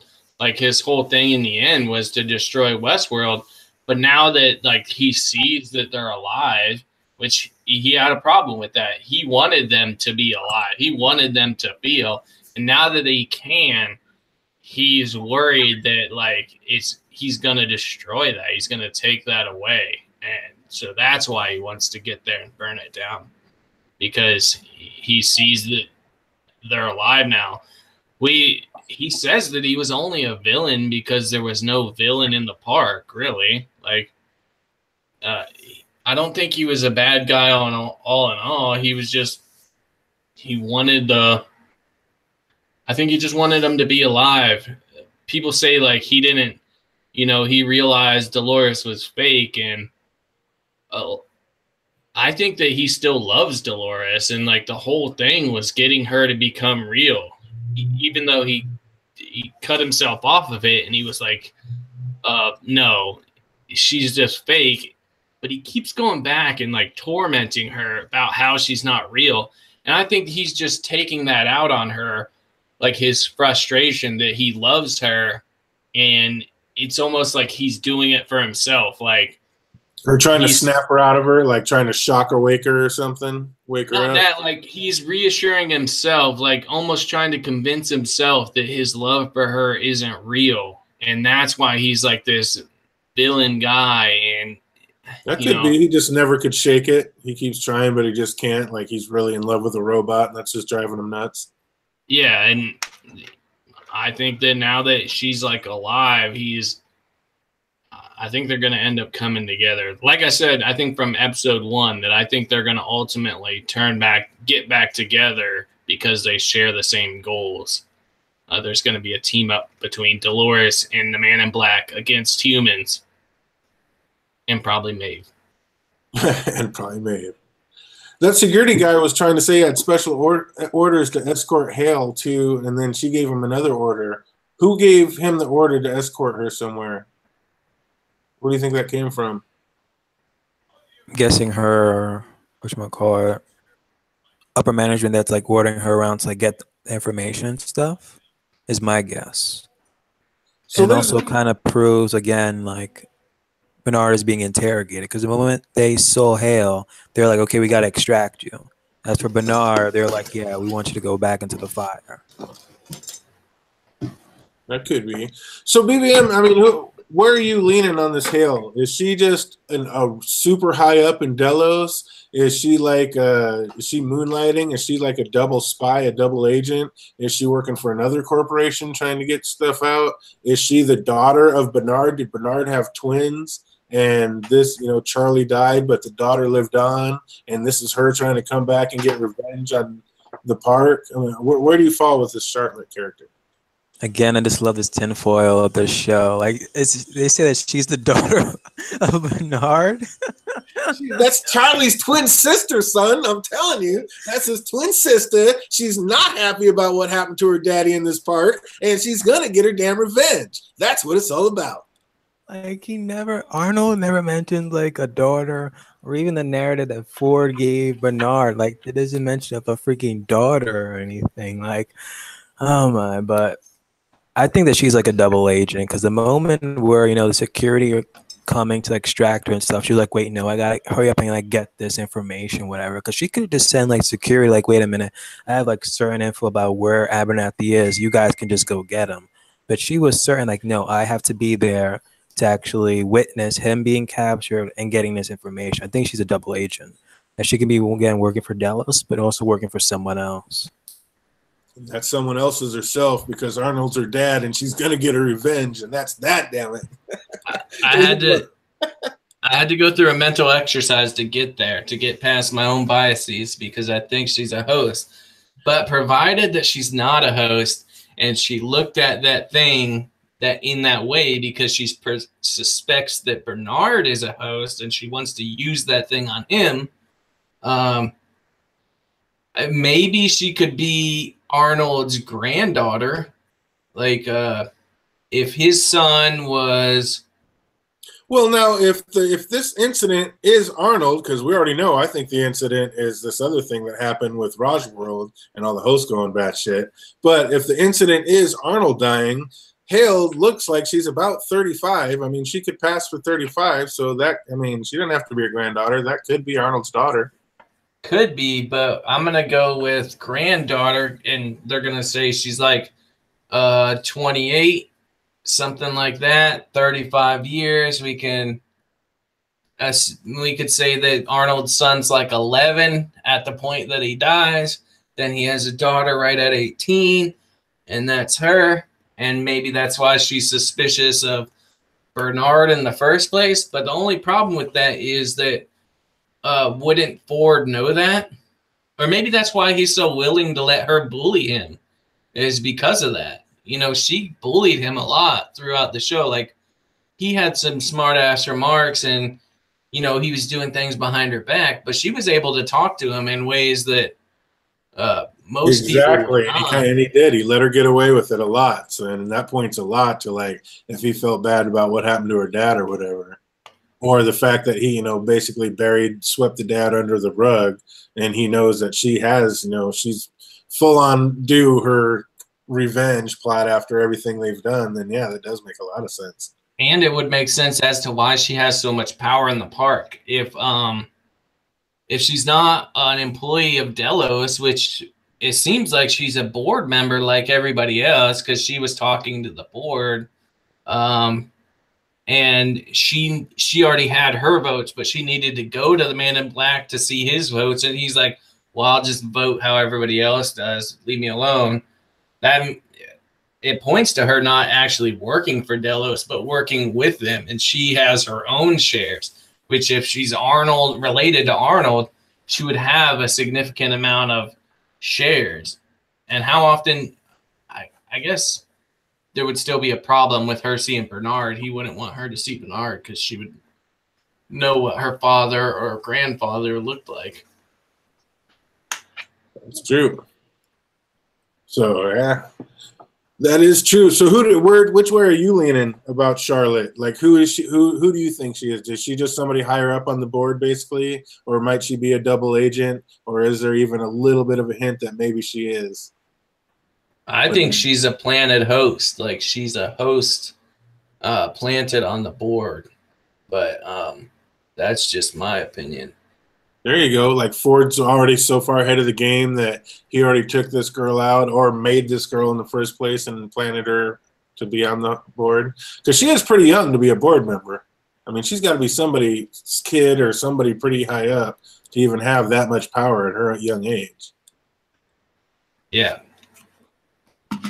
And her name's Charlotte Hale. Another thing that I've heard is we haven't heard of William's name. We don't know the Man in Black's last name.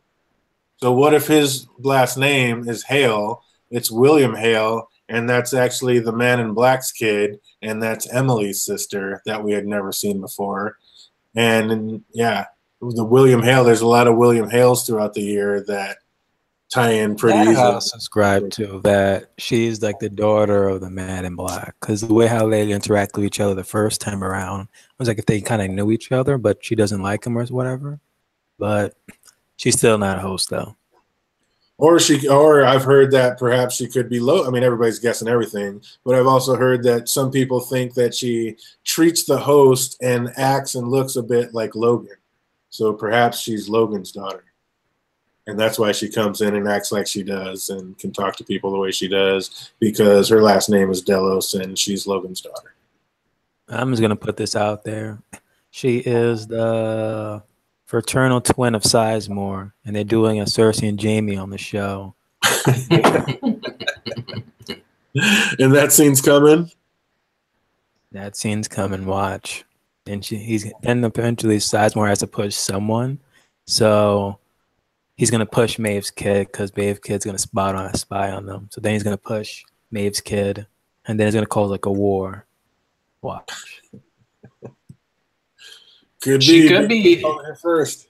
She could be Logan's bastard, and then that would explain why she's Hale, or she's married. You know, it could be shit just that she's married. That was my thing. I was like, well, if she gets married, I mean, she could be anybody. Like that could be anybody's last name if she's married.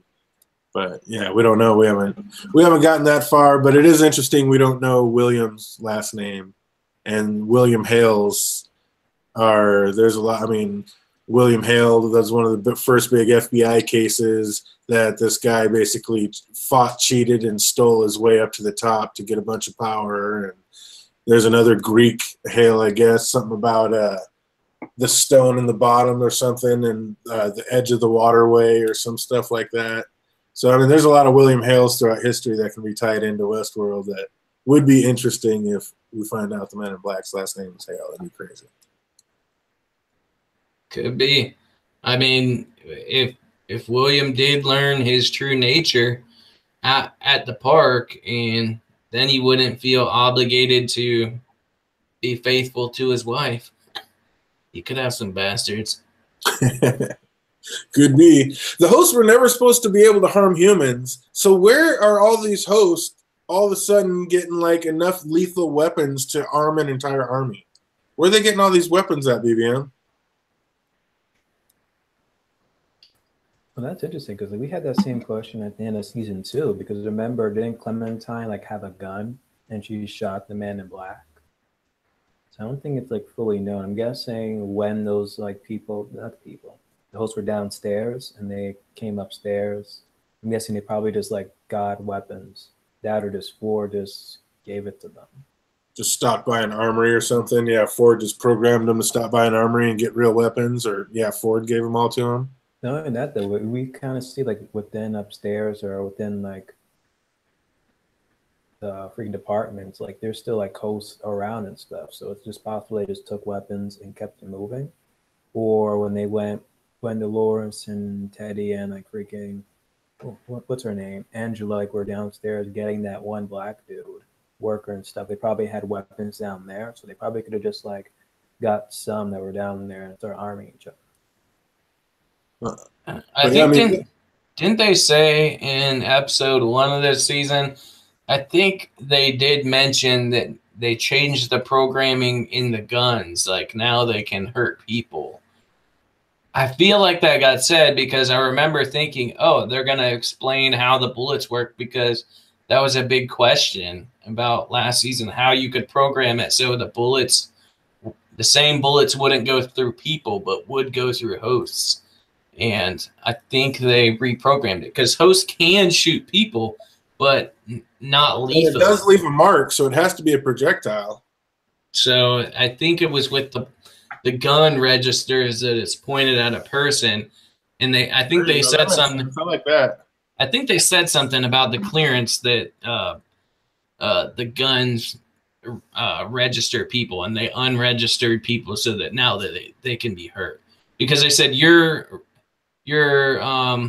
no longer marked as a human or a host, so the bullets can't hurt you.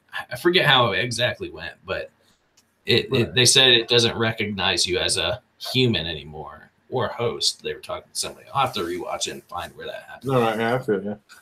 What's up, BBM? What's going on with fucking She-Hulk, Clementine, zombie, ghost hunter? Get them all just roid raging on everybody. Clementine she is just new. She's a beast. She is beast mode all throughout the park, just dragging people all over the place.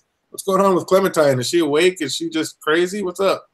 I think she's like kind of crazy or out of it because didn't like she get like freaking what is it, lobotomized or something last season? Yeah, I think that's what happened. So it's like I'm guessing that's why she's like that. So when they just like brought her back up, I think that even like Felix and like the other dude couldn't like truly like fix her. So that's just like one thing. So I'm guessing that's kind of like a precursor to like what Bernard might end up being at the end of the road if he doesn't get fixed. Oh, I like that. I like BBM calling a few of them out. We're gonna have to timestamp these. BBM got some predictions happening tonight. What do you think about that, Andy?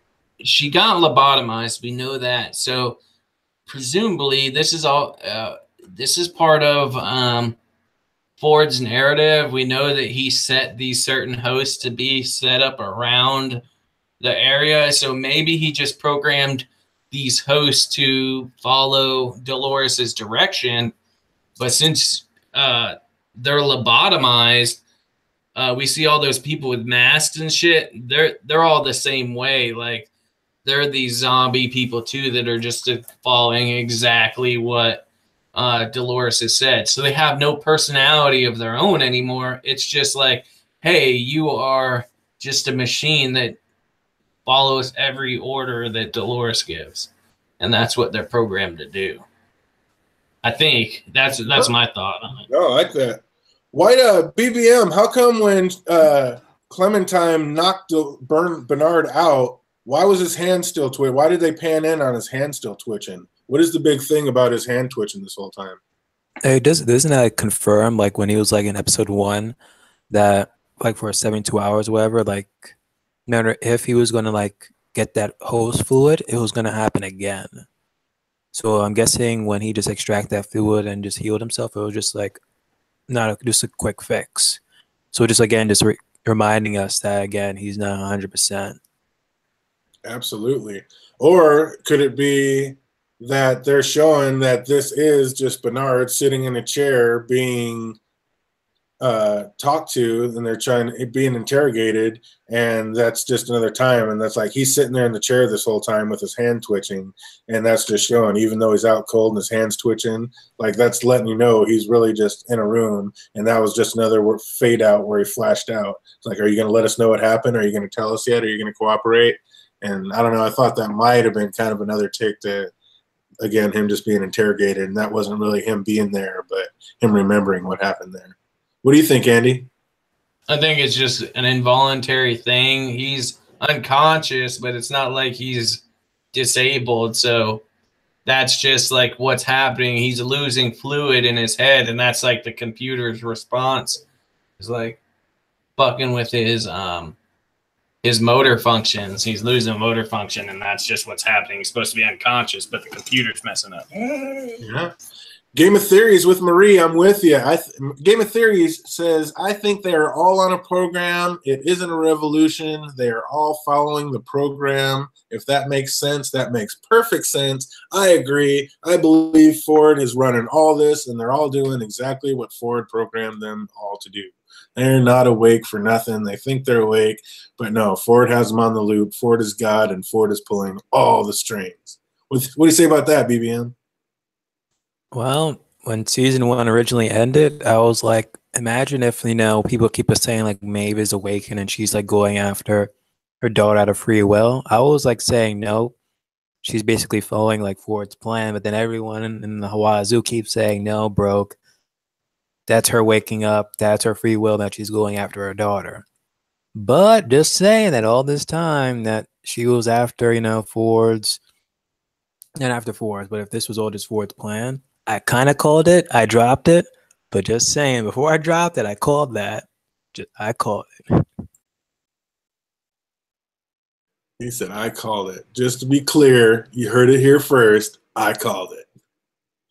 Why did the masked bandits listen to Teddy when he said to let him go? Dolores gave all those masked bandits a direct order, and they heard her tell Teddy to take him out back and kill him. Yet when Teddy said let him go, all the masked bandits just stood back and let him go. What's up with that?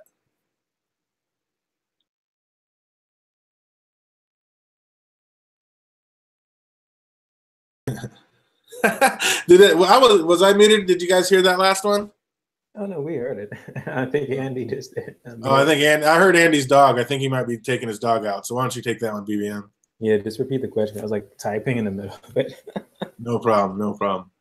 It was those masked bandits all heard Dolores tell Teddy to take those guys out, those Confederados, and shoot them like the dogs they were or whatever. And when they went back there, Teddy said, let them all go. And the masked bandits listened to Teddy and stood back and let him go, even though they had heard Dolores say to go kill him. So who's in charge of those masked bandits? Are they alive? Are they on their own loop? What's going on with that situation? Why did they let him go when Teddy said let him go after Dolores said kill him? I would have thought that that one dude who like Dolores met last week's episode was kind of awakened, because I sworn like he was in that room when Logan was picking out like which he was the very first guy you saw. So I'm surprised like he's not like awakened or anything. I'm guessing he didn't get like a Reverie update. That like this card just dawned on me there, but I'm guessing like those people were never awake, because even when Dolores killed them and brought them back up, they were basically just like reprogram them to actually just follow Dolores. But it's like they're basically still kind of like under the command of like that colonel, because even they just led them to the colonel, and they didn't at the same time they weren't like truly convinced. They're like, you know what, let's just like deliver you to the colonel. What's gonna happen. See, I didn't even think those were actually the Confederados that are back there. I thought those were like actually Dolores's men, like those like cannibals from that were riding out with what's her face last year. Oh, remember all the ones that were coming out? So and people were calling them Ghost Nation. Ghost Nation are the natives, but I was like, I think it's those guys. I don't even think those were Confederados. So again, are those just people on the loop that is following Dolores because she told them to, and they're still on the loop? Or, I mean, they obviously shouldn't be awake. Or are they awake and they just made their own conscious decision? Like she said, kill him. He said, don't. I'm going to make the conscious decision to don't. Okay, that's what you're talking about. I thought you were talking about the Confederates, though. But those people are supposed to like follow Wyatt. But I'm guessing they just like listened to Teddy and didn't kill them. Right. I'm guessing like Teddy is kind of like her right hand man. So it's like, wait, if he says we don't do it, I guess we're supposed to listen to him as well. I think that probably Teddy was supposed to be the one to kill him out back, and since he wasn't going to do it, they just listened to him and let him go, like the right hand man type thing. Or it could just be a plot hole. I don't know. Or I don't know. We know that Dolores is standing there, so maybe she told him, all right, just let him go. Like, let him see where this leads. But when I was taking my dog out, we were talking about, like, if they're not on, they're all just still on a loop, or they're still on a thing. I think that most of the hosts are actually going on a program. There's only a couple that aren't. Maybe just one. Maybe just Dolores, but possibly Maeve too. Maeve, I'm less sure of her actually being like alive, but I think she's basically there. But everybody else is just running their narrative, which is to follow Wyatt. What about Hector? You don't think Hector's alive? No, I don't think Hector is. He's just following Maeve. He keeps doing what she tells him to do. Even though he broke the narrative and sat there, and it's like, when I sat there in the place that you guys play God, I remembered and I thought back about it. And he broke his own narrative of not loving that chick anymore. And now he's going with Maeve. You don't think that's a conscious decision? Well, I think Maeve has the ability to like adjust things. And he could be on his journey to awaken, but we know they have the ability to improvise. So not necessarily if they just do something that they're not really supposed to. That's not them truly being awake, but because it happens fairly frequently where they do something they're not supposed to. So, but I think it's part of the journey. Like that could lead there. If what happens when they would like break their loop in the first season was they would get reset, like everything erased, they would get reset and then set back on their loop. But they would kind of break their loop from time to time. And I think if you leave that to go where it wants to go, that's their awakening. But it's going to take a while. That's why I think Dolores is there. She's done it so many times, and now she can remember all the times she's done it. That's why she's awake. But since it's like Hector's first time breaking the loop, I don't know that he's there yet. But he could be. He could be on his journey to get there. I personally don't think any of them are awake, but if they are, I would have to put Hector in there. Once he said that once Sizemore is freaking out about them holding hands and him not loving the other girl, he's like, no, I gave that up anymore. I realized that was somebody else's dream. Now I'm making my own dream and I'm in love with May. And she's like, no, that can't happen. You two are loners. And then May's like, well, then I guess we shouldn't have fucked. I mean, that just kind of, I don't know. I think maybe that was it. Maybe it was the nookie. The nookie was so good that it woke Hector up, and he's like, "Oh hell yeah, I'm awake now. This is all about it." And that was that. And he's been same tricks that Marjorie got. I'm guessing it's the same effect. But didn't like May like program like Hector to like follow her and stuff? Or again, this is all just under his like. She ramped him up. She gave him like no feeling, so he could take the 100 shots from the army and not get killed and keep going. Like she ramped all that up and like ramped up his intelligence. But he I don't think she ever gave him a thing to fall in love with her. I don't think that was part of it. I think that was on his own. But didn't she crank up his loyalty? But we know up until that point, like that was all part of Ford's programming. Like up until Maeve made it to the train, we know all that was programmed to happen.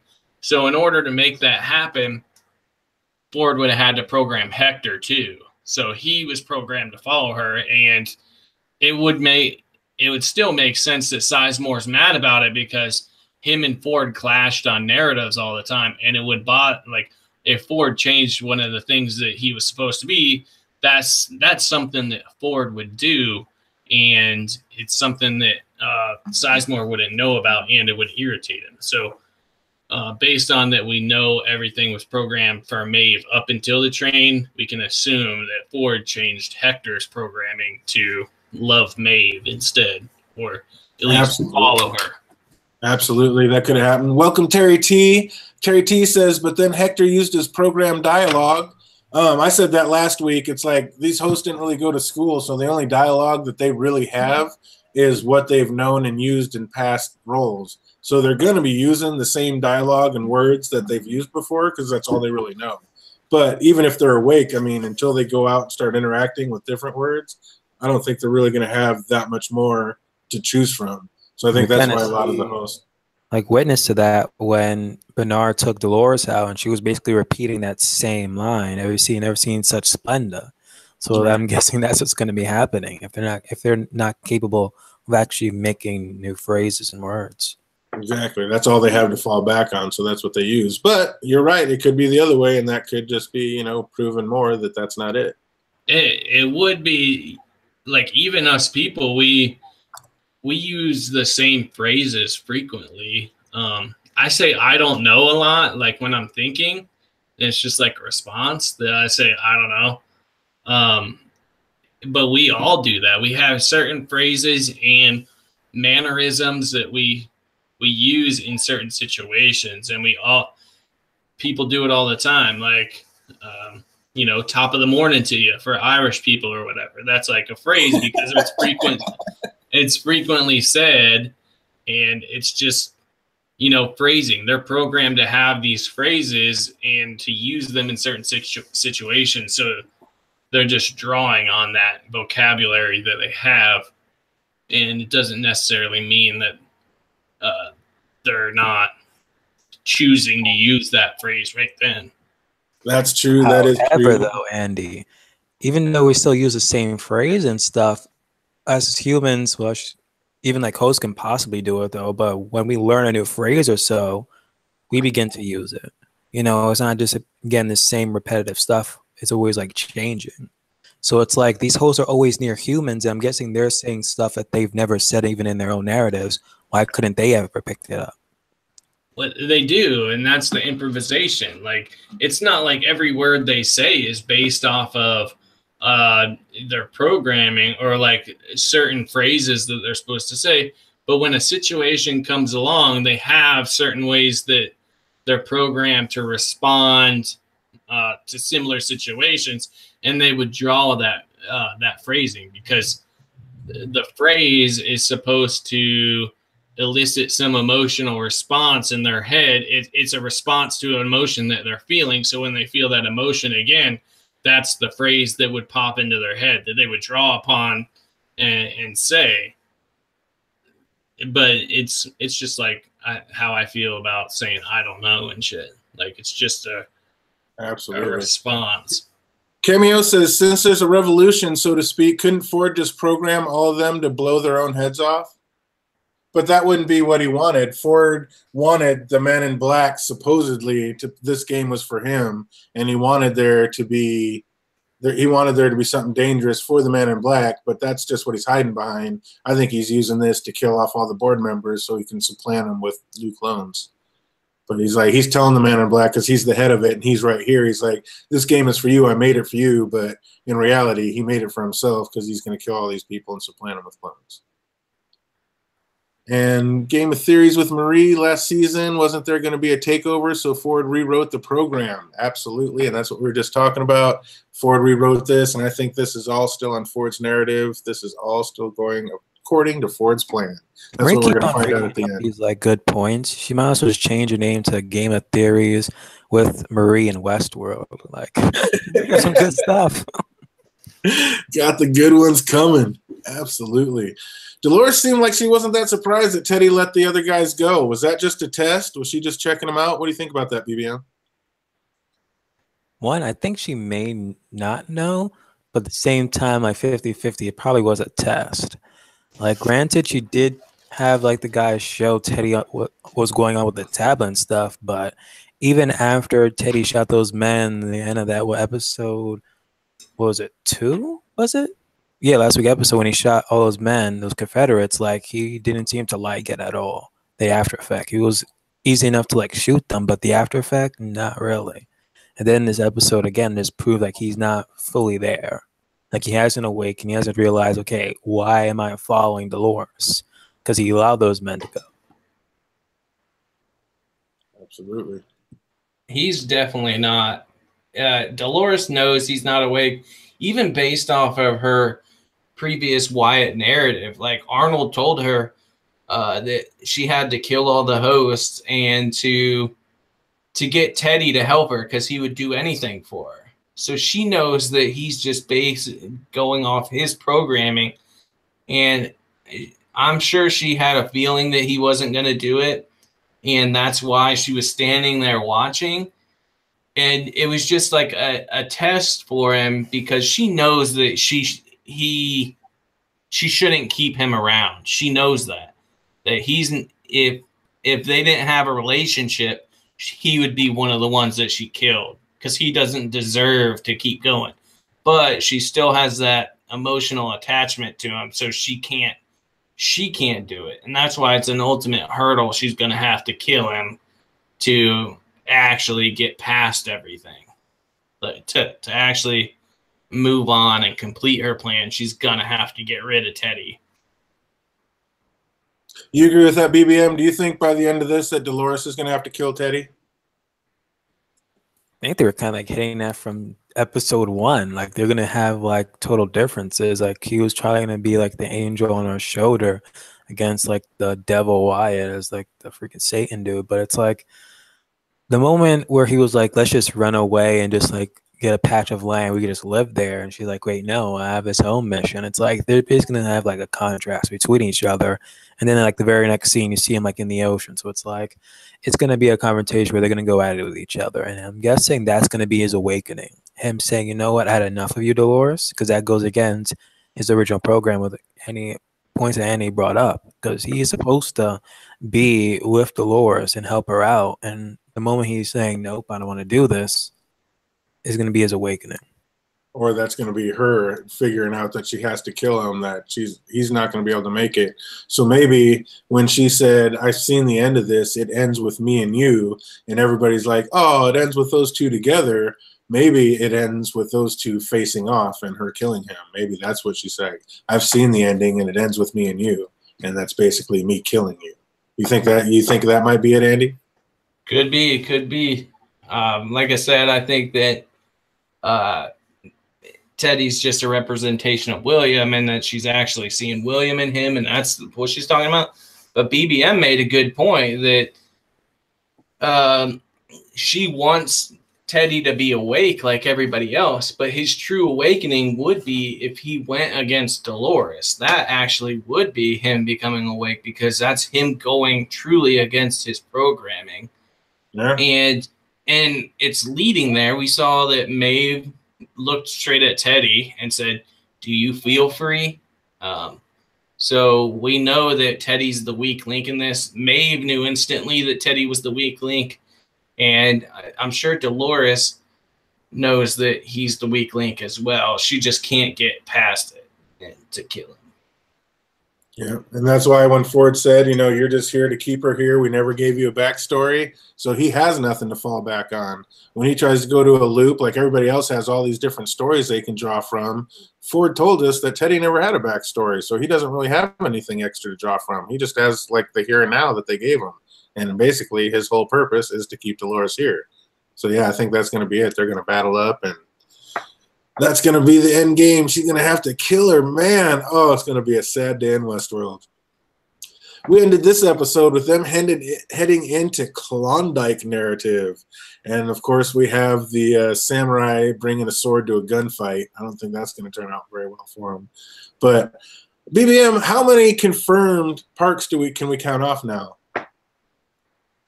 Wasn't there mentioned, like, there's, like, what, 6 parks? So we've heard there's 6. Andy thinks there's a 7 spot where people are living. Yeah. So like if this shows like too biblical, we're probably gonna get like the biblical 7. Right. So far we just got what, Westworld, Shogun World's practically upon us, and then we got the Raja World. So that's so far 3. And then of course the Klondike narrative that we just walked into. Mm-hmm. So that's a narrative. He thinks that they're still in Westworld when they're actually in Shogun World. I think that's what happened. Oh, you think that's a narrative, not a whole world, not a whole different world they're crossing into? Yeah, I think he thought that they were in a snowy part of the park and they were actually in Shogun World. And because they made a point of saying that they were lost down there, he had no idea where they were.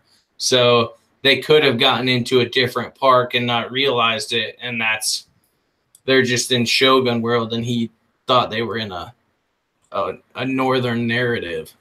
Well, that would make sense, like him picking up or going through the snow, and he sees that samurai helmet, and he's like, wait a minute, hold up, we got to turn back.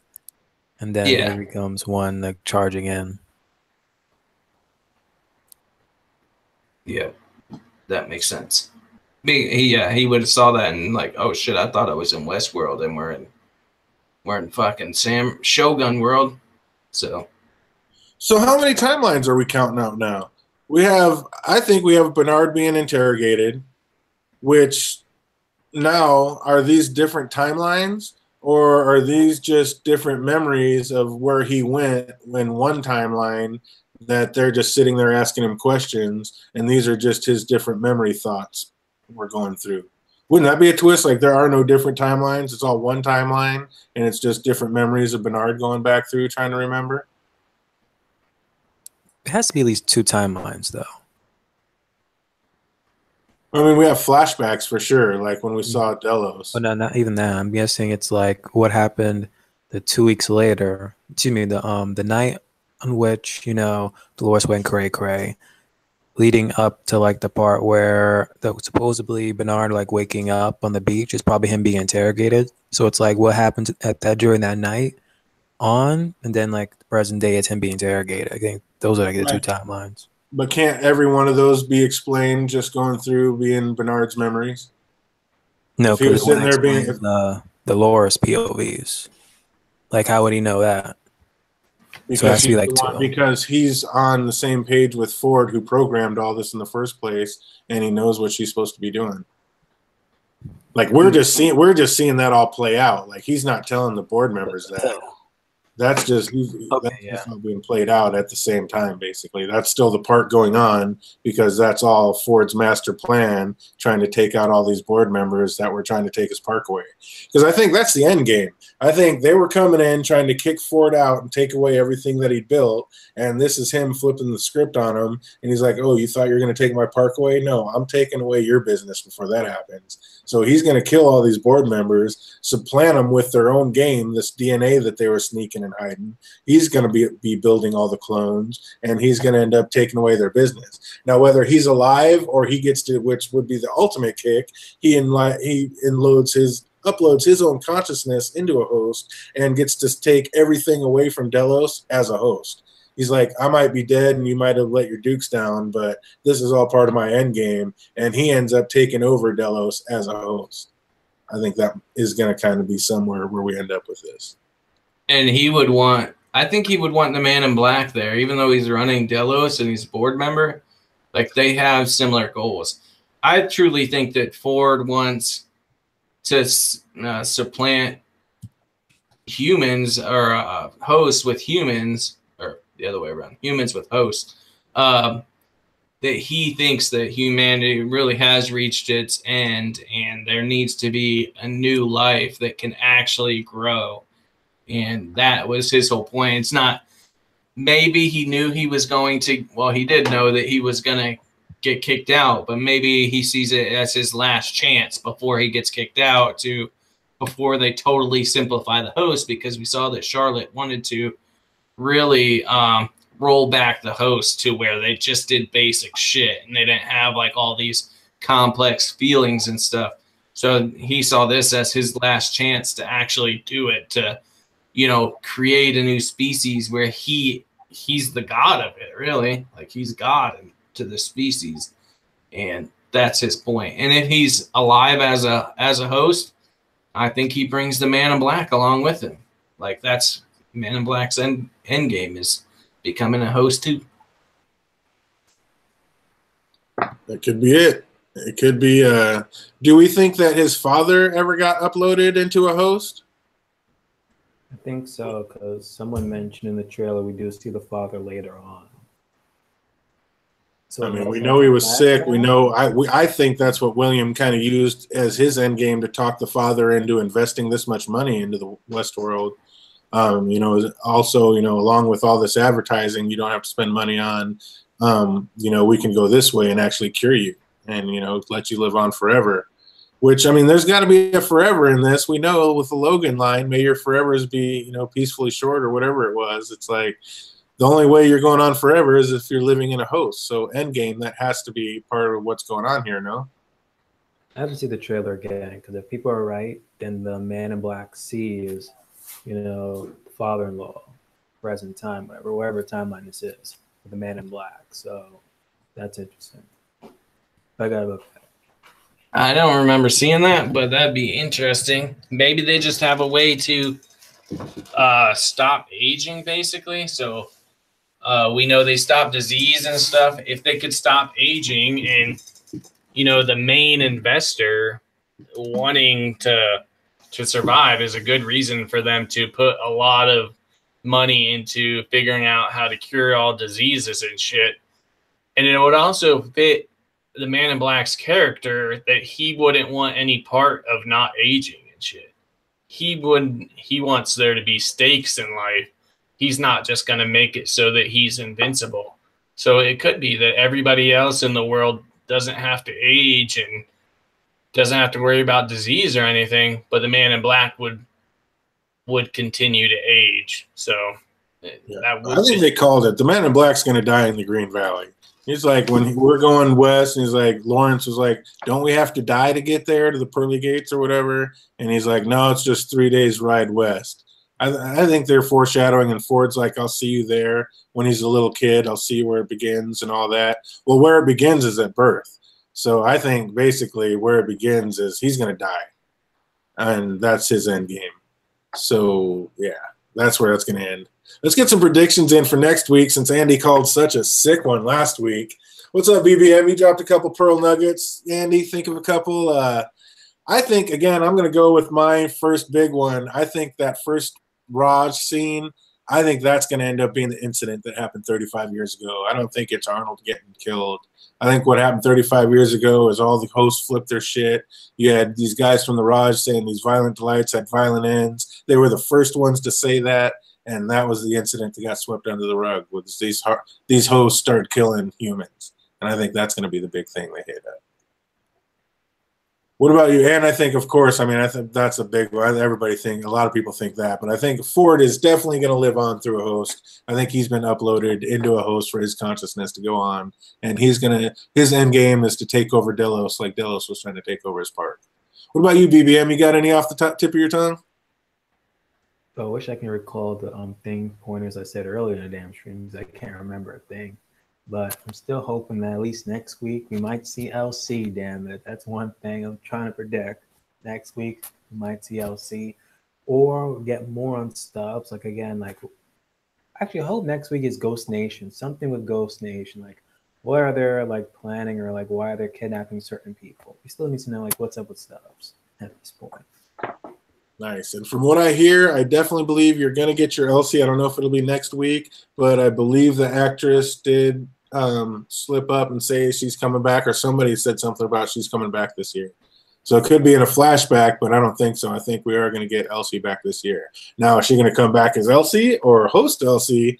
That'll be the big kicker, but we are going to get an Elsie sighting this year. So you have that to look forward to. See them leave, come back, they start smirking, they're a host. What about it, Andy? You got any big predictions before we get out of here? If they smirk at a response to someone calling them a human, then yes, we can probably assume that they're a host. But I think next week we'll start to get Bernard remembering what Delos is doing, possibly. Like, we're going to see that they're trying to create humans or clones of people, or possibly like setting up bodies for people to be put their consciousness into. We're going to get that. We're going to get probably, I don't know, probably not yet. I don't think the Ghost Nation stuff's yet. I think they're trying to set that up maybe in a, not next episode, but the episode of that. We probably will get more Ghost Nation, but not like what they're doing. But if we do, they probably are helping out humans. And I think we're going to get more about what the weapon is, or not totally, but we're going to get a little more about the Man in Black and Dolores's goal getting to this weapon. That's about all I got. I can't think of anything big, but I think that Bernard's we're gonna see what he saw in Abernathy's head, and it might trigger some memories of something that he saw before. So maybe I've heard some theories about they think people are starting to switch things up. Like, basically this new Bernard is like Teddy. Like Teddy's been uploaded into Bernard, so now that's Teddy walking around, and that's why he doesn't need the glasses, because that's basically Teddy's consciousness walking through Bernard, and Bernard is the Teddy who died or whatever, which is awesome that we know his name is Teddy Flood and he ends up drowning. That's crazy.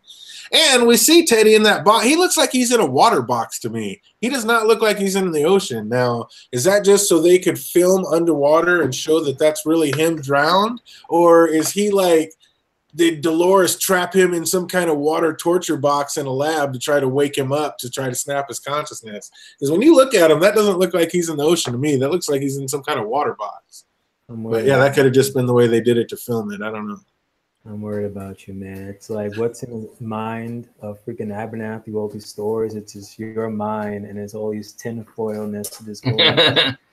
Oh, one more thing. I think we see Charlotte figuring out that, acknowledging that Bernard is a host, that she knows Bernard is a host.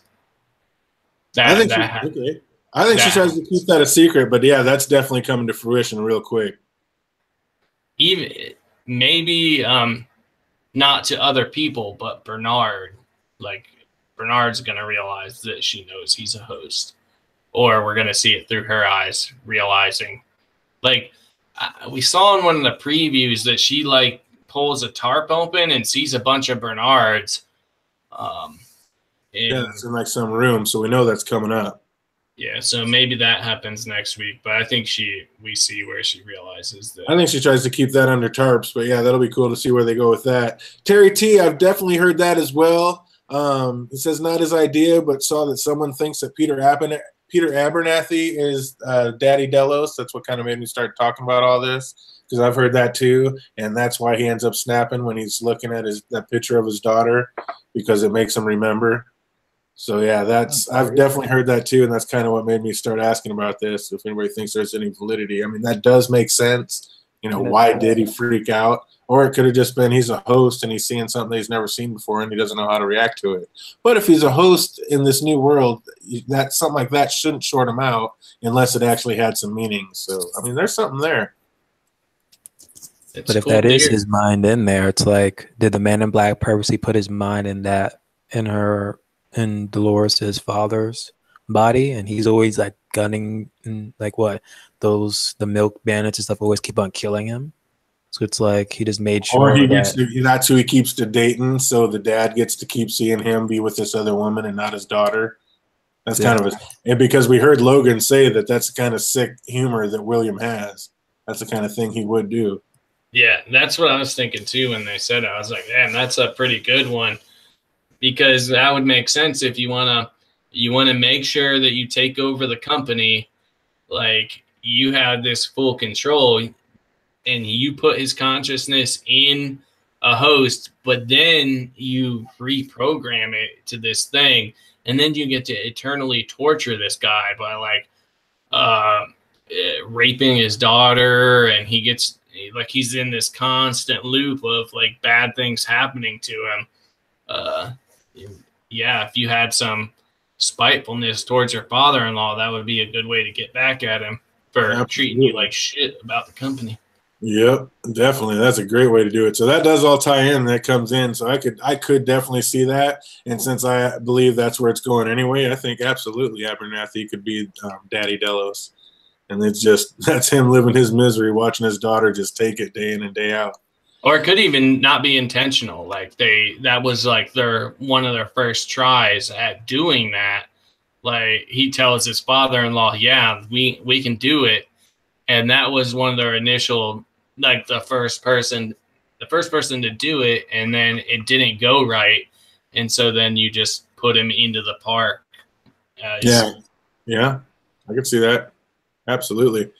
BBM, officially, who do you think the woman was at the Raj in the beginning? Is that Teresa? Is that a daughter? Is that just some regular woman that was in the park when the park went apeshit? Who do you think that woman was? On record. She can be one of two people. Sizemore's ex-lover. That's my tinfoil. But I'm surely moving towards that's a Man in Black's daughter. Man in Black's daughter. So you think that's Emily's sister? Mm-hmm. Nice. What about you, Andy? On record, who do you think that girl is? I think I don't have a name or someone specific she is. I think she's just someone involved in the plot to steal all that information from the park. So if I gotta go with someone specific, I think she is the person that Abernathy is supposed to find, and that's why she's on the edge of the park, right next to where Westworld is. Nice. I like it. That makes a lot of sense. That ties a lot of it in. I love that one. I'm sticking with my theory. That was Teresa, 35 years ago. This is the main event that got swept under the rug, not Arnold being killed. This was the disaster that happened that had to be hid. All the hosts going crazy, and that's Teresa, 35 years ago. I'm sticking to it until proven wrong. I want to thank everybody that came out tonight. We're going to wrap this one up this time around. We'll probably be doing another one during the week, just like last time, kind of, things we hear or things we thought about that we didn't get out this time. I want to thank everybody in the chat that comes out. You're the reason we did it. Terry T, never seen you before. Thanks for coming through. Game of Theories with Marie, thanks for being there. JD, everybody that made it through. Eduardo Blanco, Cameo, Rhapsody, thanks everybody that came out tonight. I want to thank my hosts that come on and do this with me each and every week. We're going to be doing this every single Monday between 6 and 9, depending on where you live, East Coast, West Coast. So stay tuned for next Monday. But until then, what are you going to be doing, BBM? What do you got going on this week? Well, if you want to see my reaction review portion of this episode that we were just recapping, I have that up on my channel. If you're into the shows, the 100, the originals, Legion, as well as Gotham, I do reaction reviews to that too. So check me out at Broke Black Man 94. My man, making all the reviews come to life and doing it the right way. We're definitely going to have to get on and talk about some Gotham and what's going on with that, and maybe just, I don't even know if I want to talk about Flash, but maybe we'll have to get into that too and see what's happening, because, oh my goodness, too much. But that's for another stream. What's up? I want to thank my man Andy for coming through. What do you got going on for the rest of the week?